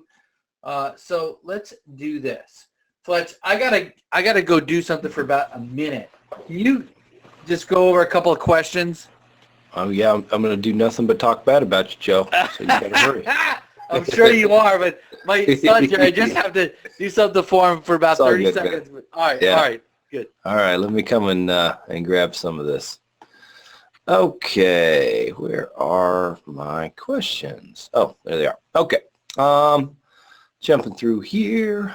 I'm just going to jump in here. If customer's not happy with the service, do you have to deal with this sometime? Yes, Michael or Michelle. In anything, if you got a business that you got to deal with your customers, you've got to make sure that your product matches up with, what people expect. And one of the things I can say, especially in this business, is if you set expectations accordingly, you can minimize that. So if you really spell out for people what they're going to get, what they can expect, and then that experience turns out to be very much in line with what they get, usually don't have many problems. But from time to time, and things come up like that. We got the question about charging for clients, customizing lead gen. Specific case on DUI attorneys. I don't do much with DUIs, but there's an answer there to you specifically. Greg is excited to get on this, which is very cool. Subdomain versus not subdomain, Scott. A subdomain technically is a different site. It's on the same domain. You're going to have some influence from domain authority, but it's not going to necessarily inherit the penalties or over-optimization situation that other subdomains would.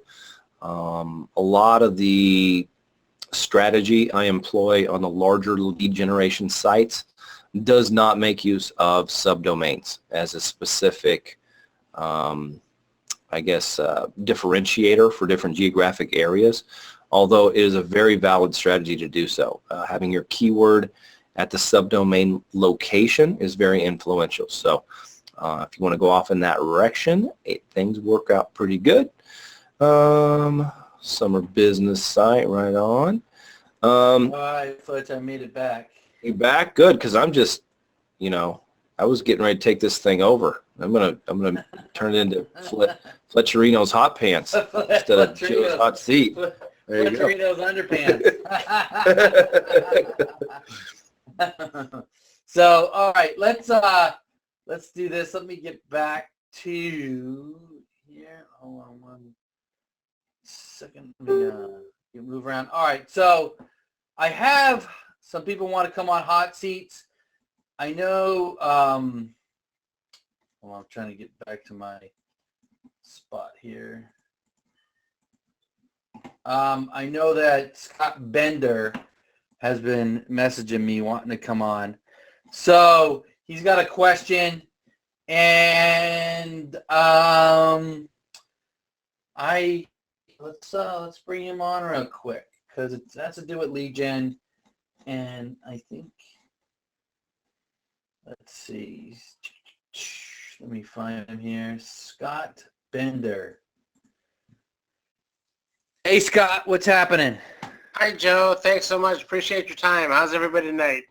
Good, doing good. So what can we do for you? This is a really awesome webinar, what you did last week. what you explained on how you do the branded. So here's the question.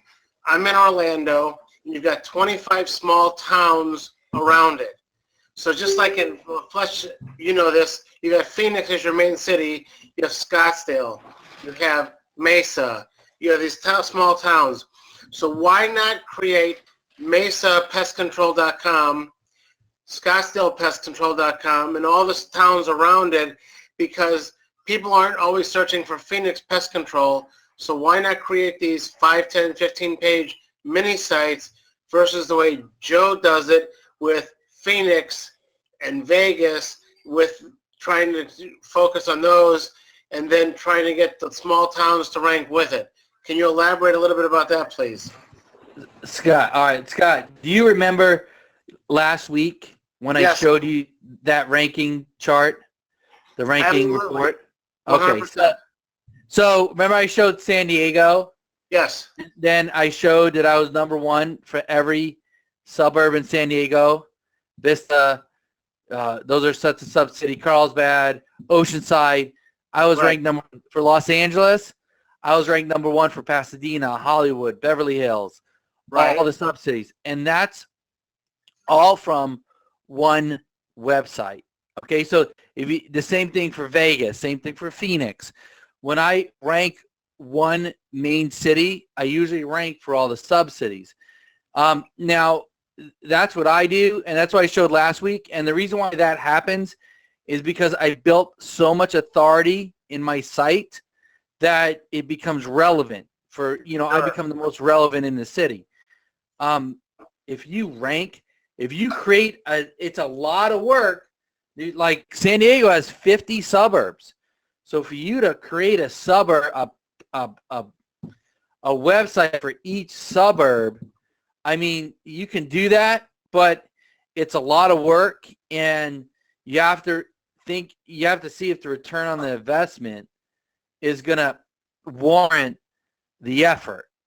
Right? But Joe, if you're going to rank 50 suburbs and you get each one of those renting for $400 a month versus just San Diego or just Los Angeles, you're going to make more money, though, by having 10 or 20 or 30 suburbs that you can rent individually versus just the main city. Yeah.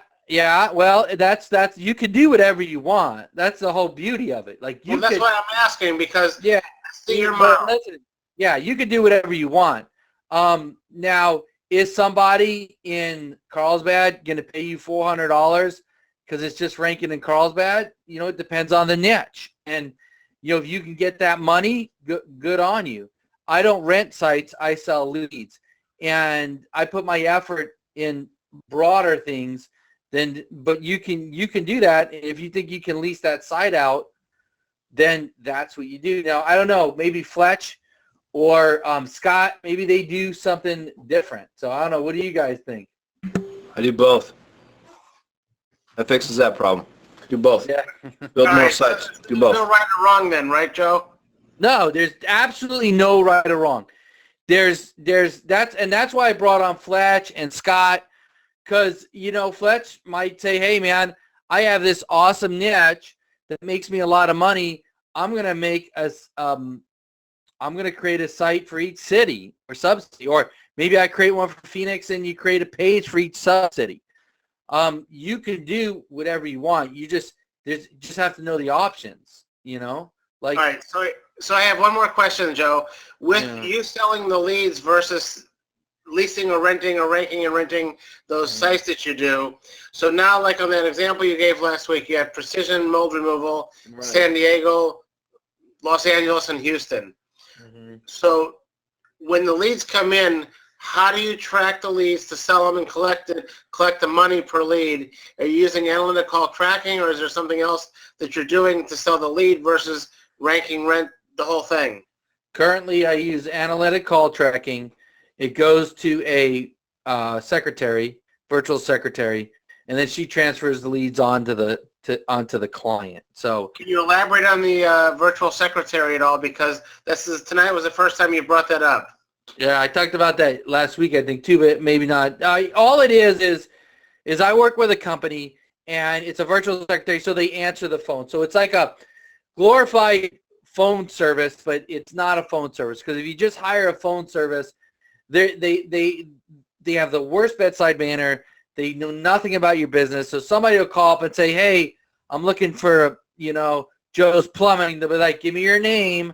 I'm just a phone, right? So they're terrible. But if you find what's called a virtual secretary, these are secretaries that they know your business. You tell them about your business. You say, okay, if someone calls, I want you to answer it this way. They answer it, Joe's Plumbing. Okay, yes. Oh, okay. And then they ask them questions. They can filter them. So it costs more money, but you get more, they do more. And are your virtual secretaries in the U.S. or over in Philippines? No, they're all in the U.S. They're U.S. And like I have four secretaries that are assigned to me. So these 4 secretaries, they only answer my phone calls, and they know what to say. Now, you don't need to do that. Like, you don't need to do that right off the bat, because if you're just getting started, you don't need to worry about all that. I do that because I get a lot of leads coming in. But this is an awesome idea that I'd love to hear about, where and how you're getting virtual secretaries, how we might get virtual secretaries. You have 300 people on this webinar, so we'd all like to know, like, where to go to find something like this. Google it. Google virtual secretary, and you'll find a ton of them.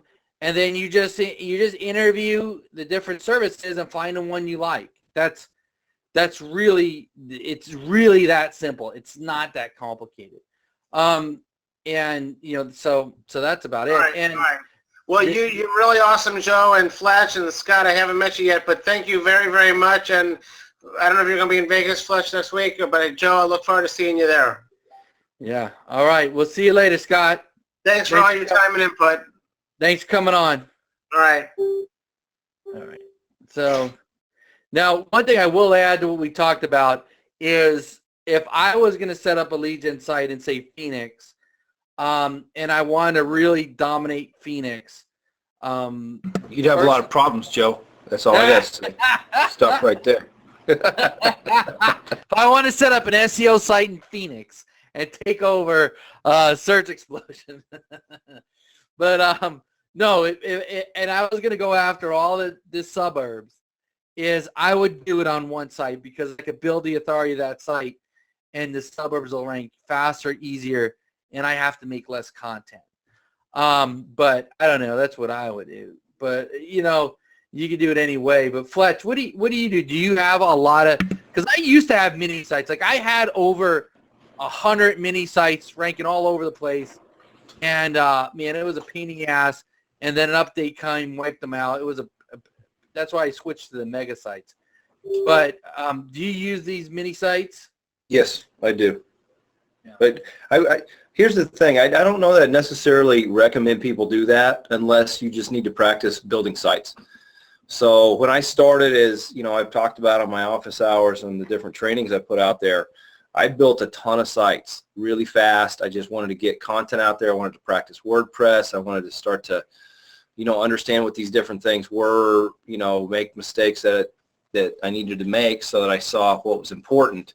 For the most part, I didn't wind up making that many mistakes that were catastrophic. So most of the sites I built even 2.5 years ago are still up and ranking and, generating phone calls. So I have a lot of websites, well in excess of, 100. I would probably estimate it somewhere closer to 300 or 400 of websites that in some way or another will generate income for me. Like I said, that's a lot to manage. It's daunting for somebody, especially who's just starting, to even think about how you would orchestrate managing all that. You've got registration, you've got name servers, you've got IP addresses, you've got to figure out your footprint, you've got hosting accounts, you've got expiration, all that kind of thing. So don't take that piece of it and say, oh, I should go do that. The piece of it that you might want to think about is practice. So practice building websites. So Scott's, question leading up to this, very, very, it illustrated very well the fact that there are many paths to the top. You don't have to follow just one. There is not, a wrong path other than not getting on a path and starting. So you can build out a site that's citywide. You can build out a site that's nationwide. You can build out a site that is worldwide. Search Explosion currently ranking in a couple different countries and about 7 different cities in the United States, as well as Phoenix. I've also got sites that are set up specifically for Scottsdale that work very well there, and they are even set up to rank in different zip codes. So I just kind of look at that hierarchy, how much work you want to put into it, what makes sense with the brand, with the kind of customer you're going to appeal to, with the amount of work you want to put into it. And then the rest of it's just kind of playing and growing. You know, sometimes you got to do some things to figure out what works for you and what doesn't. So, you know, this is not, this style of monetization, there aren't really the rules that we need to follow as far as SEO goes. You're not going to get in a penguin penalty for trying to rank in too many, too many different cities or zip codes. You're not going to, wind up getting yourself penalized by trying to build a site that's either too big or too small. The only thing that's not going to rank at all is something that you never built because you're asking yourself too many questions. So if it comes down to, well, I wonder if I should do this or this, then do one. It doesn't matter. At least you'll figure it out. If you're, just getting hung up on taking action, just get something built. Either way, you're going to be better off because you're going to know. Yeah, and along with what Fletch says, I have single lead gen sites too out there. I just don't build them anymore. But it's exactly what he said, is getting something up is better than getting nothing up, right? Like, and I think that's the same thing Scott was saying before, is just, even if it's ugly, it just get it up. And if building out this mega lead gen national site is too daunting and it stops you, then just build a regular city site like this site right here. I mean, it's not beautiful, but it gets phone calls. It's nothing. It's just a little site.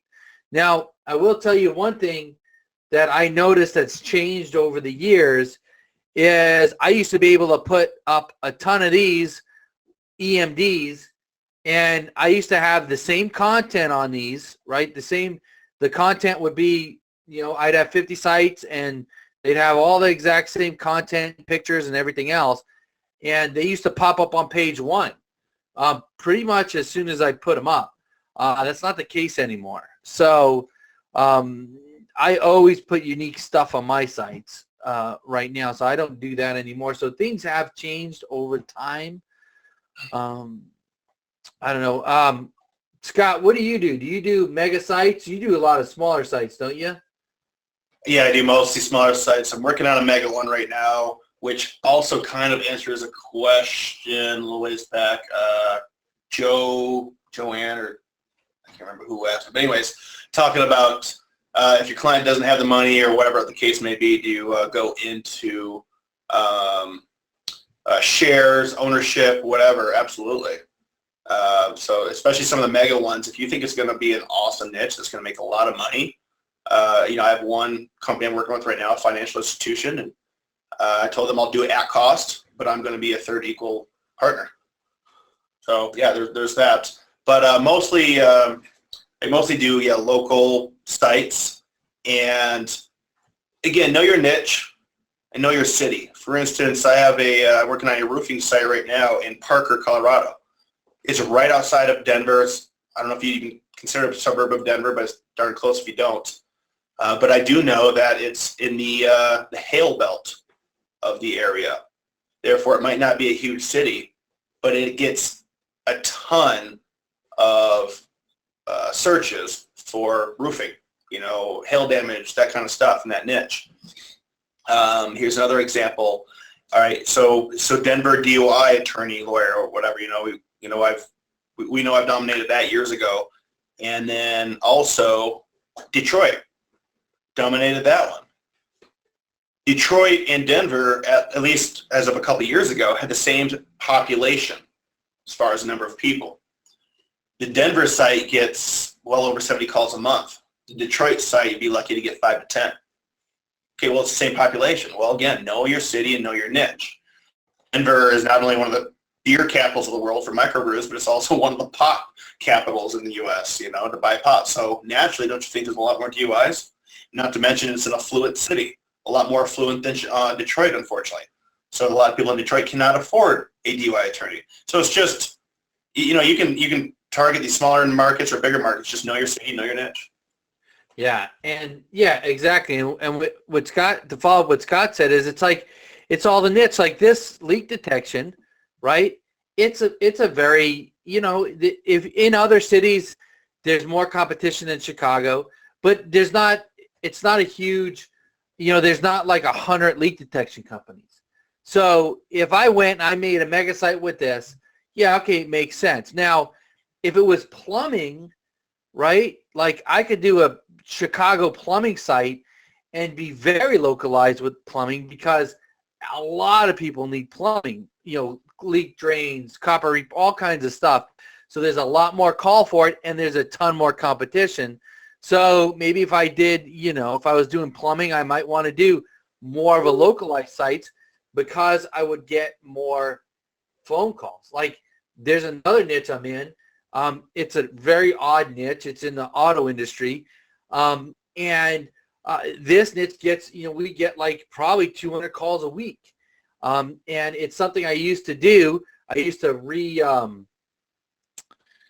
I used to fix cars for dealerships, not fix cars like mechanically, but like if there's dings in the side or paint chips or, you know, interior, dye the leather, you know, I had a business that I did that. Now, there's a lot of people that are looking for that in the public, so that we have lead gen sites in that area, and they get a ton of phone calls.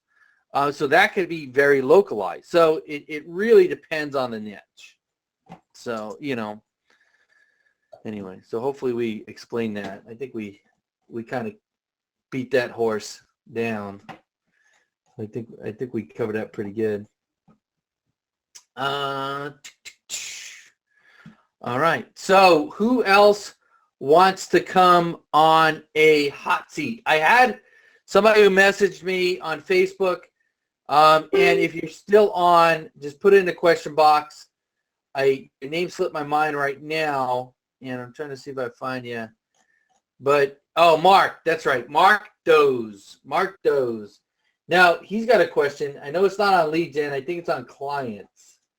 So let's see if we can help him out. Mark Doze. Hey, guys, it's Mark Doze.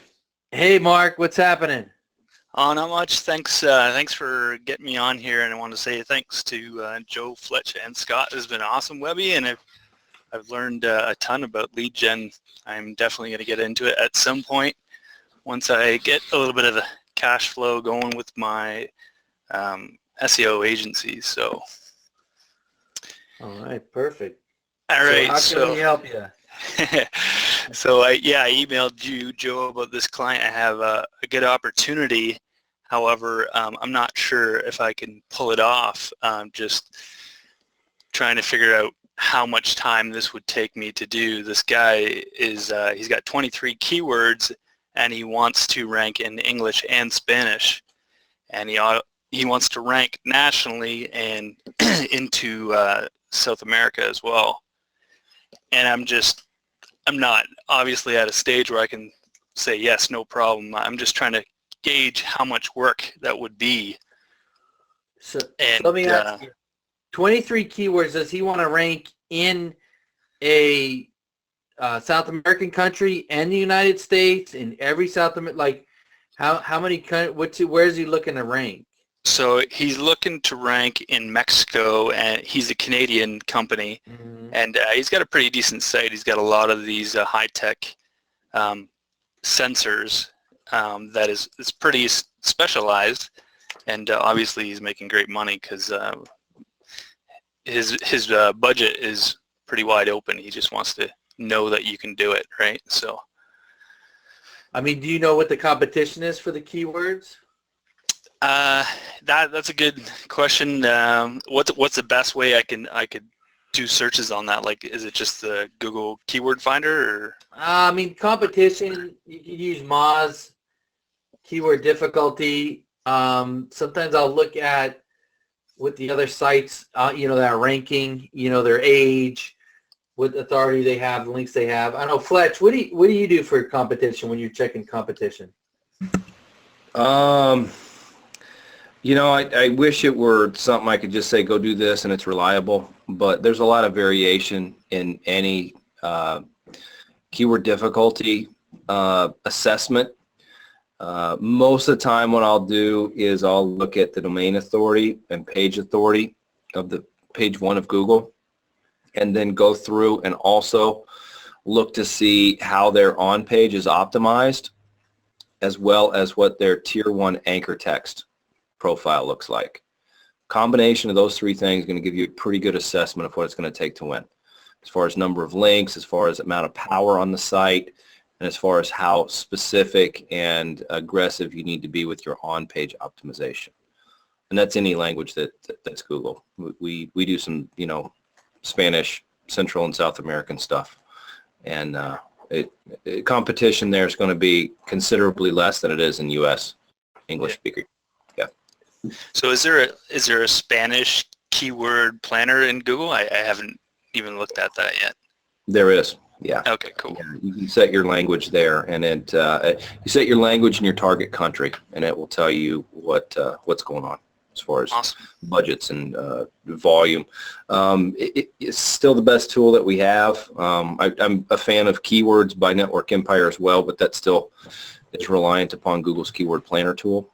So just know that there's, in all likelihood, going to be a considerable amount of variation off of whatever number they give you as far as search volume goes, market size. To get a better impression of the market size, you would need to look at the number of searches that Google's telling you and the CPC, and then go to something like Alexa and do some actual market research to find out how big the market is and see what order of magnitude Google's keyword planning tool is off. I don't want to this is a lot of other stuff that's kind of coming into play here, but if you want to really look at the size of the market and what it's going to take to get into it, looking at those types of market research sites is going to be helpful, and it's going to paint a pretty detailed picture for your client, so that when you come back to them with a number and a proposal, you're going to have justified it several different ways, and in all likelihood you're going to look like more of an authority than if you just grab a CPC and a search volume from Google. Cool. So just as a total new beginner, I don't have this experience under my belt to say, yeah, this is kind of the idea of how long it's going to take. Mm-hmm. You guys as pros, somebody comes to you with 23 keywords. Obviously, you're like, great, I'm going to make some good money. But what would it take for you guys to rank 23 keywords, right? In a semi-competitive market, I guess. I don't know, I'm trying to gauge it, right? So do I got to quit my day job and do this full time, right? That kind of thing. I know it's a tough answer. I think it depends. See, it all depends. It depends on the keywords. Depends on how related are the keywords to each other. You don't have to quit your job. You just have to set things up right and send links to it.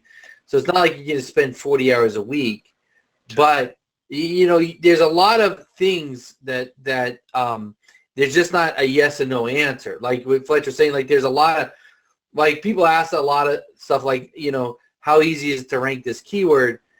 It's a process that you kind of gain over time by looking at a lot of different things. It depends on, there's a lot of things that depend on it. Now, Fletch, I know you have some pretty big national companies. Yeah. And you rank for quite a bit, so you might have more insight on that. This is the thing. It depends on that competition. There's what I've experienced and what I see is there's kind of a certain break point where it really doesn't take any more work to rank for 50 keywords than it does for 20, if that makes any sense, because what you're going to need to do is to just get the right type of content and inner pages set up, and then get the authority up to a certain threshold. So the 23 is, for me, I approach this a little differently than kind of maybe like Greg Morrison would or Cotton would. I would look at this as just kind of a network issue of, is this going to be one real concept, that all these keywords are very closely related and they can all be handled with one main money site and then just enough juice to the pages to get them to rank? Or am I going to need to set up maybe kind of feeder sites that I kind of have as a concept that most people would say like a PBN? I'll set up a whole PBN to just get one keyword group pushed. And, so if the keywords are very closely related to one another, 23 keywords in a medium competition niche, like Joe talked about, if you're organized, you can accomplish that in 5 hours a week if you have the assets and you have a good, strategy. It's not going to be a time thing. It's going to be just making sure you're organized and the time that you do spend is moving the project forward. So yeah, getting the on page really optimized well for that keyword group, and then everything after that's going to be off page power. So if you've got a PBN, if you're using Web 2s, if you're going to use other style links, it just kind of depends on the competition then. Awesome. And I have an actual lead gen question, totally separate here. Just listening on tonight, it was awesome. So originally, like when you start these out, do you guys recommend EDMs for like you're just going for a specific term, or do you start to the brand and do you just silo it out? Not the generic question, but. No, I mean, it's a good question. It's a question a lot of people ask. I have both. I have EMDs. I have brand. I lean nowadays more towards brand, where a few years ago I leaned more to EMDs, but that's just me. I don't know. What about Scott? What about you, Scott? What do? Do you do EMDs or you do more branded? A little bit of both, and I like to actually combine them. For instance, Denver, anybody who knows anything about Denver, especially anybody who lives here, knows it's the mile-high city, and 5,280 feet is a mile. So there's a lot of 5280 references. There's a 5280 magazine, 5280 restaurant week, so on and so forth. So when you live here, you know what 5280 is. So why not use like 5280 roofing or something like that? So it's a mix of partial EMD, but also something that has to do with the area, but not Denver roofing, something like that. Especially since EMDs are really difficult to come by. So yeah, certainly a mix. Awesome. What about you, Fletch? Yeah, a lot of both. Yeah, EMDs work perfectly well, but if you're going to use them, I would highly recommend not thinking them as an EMD.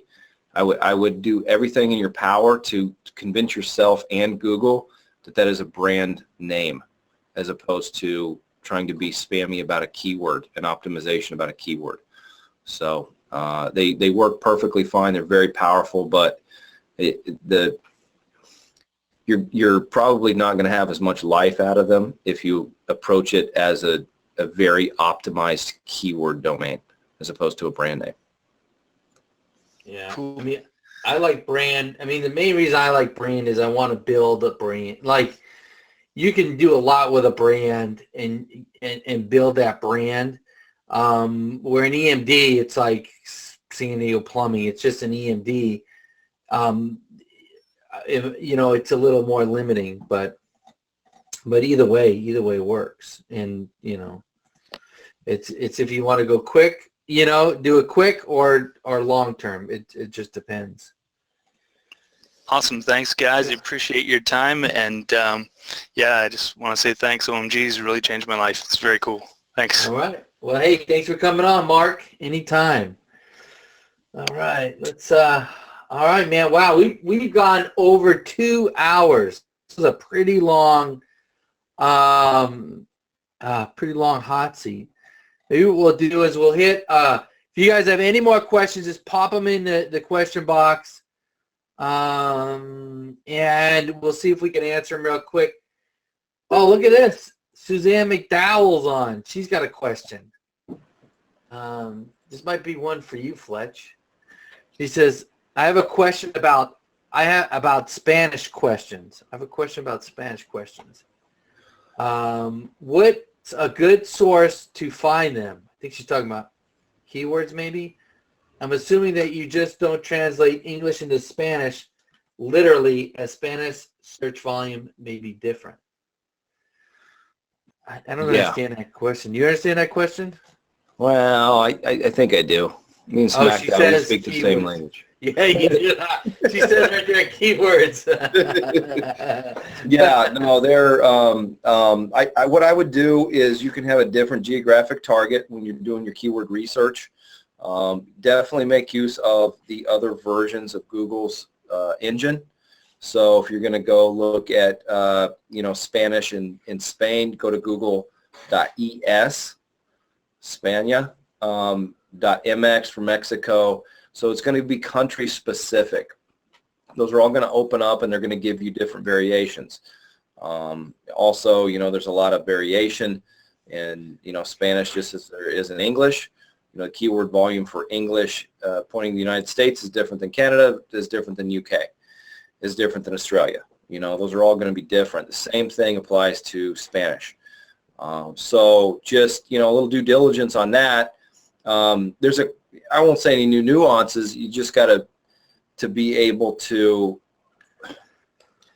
kind of start to understand your keyword volume and search volume in those different countries, and then how you're going to combine that with whatever you're doing on your site. If you're going to target your entire site toward those countries versus just parts of your site toward those countries and things like that. So yeah, just, like you said earlier, it's kind of, go to Google and, Google keywords, Spanish,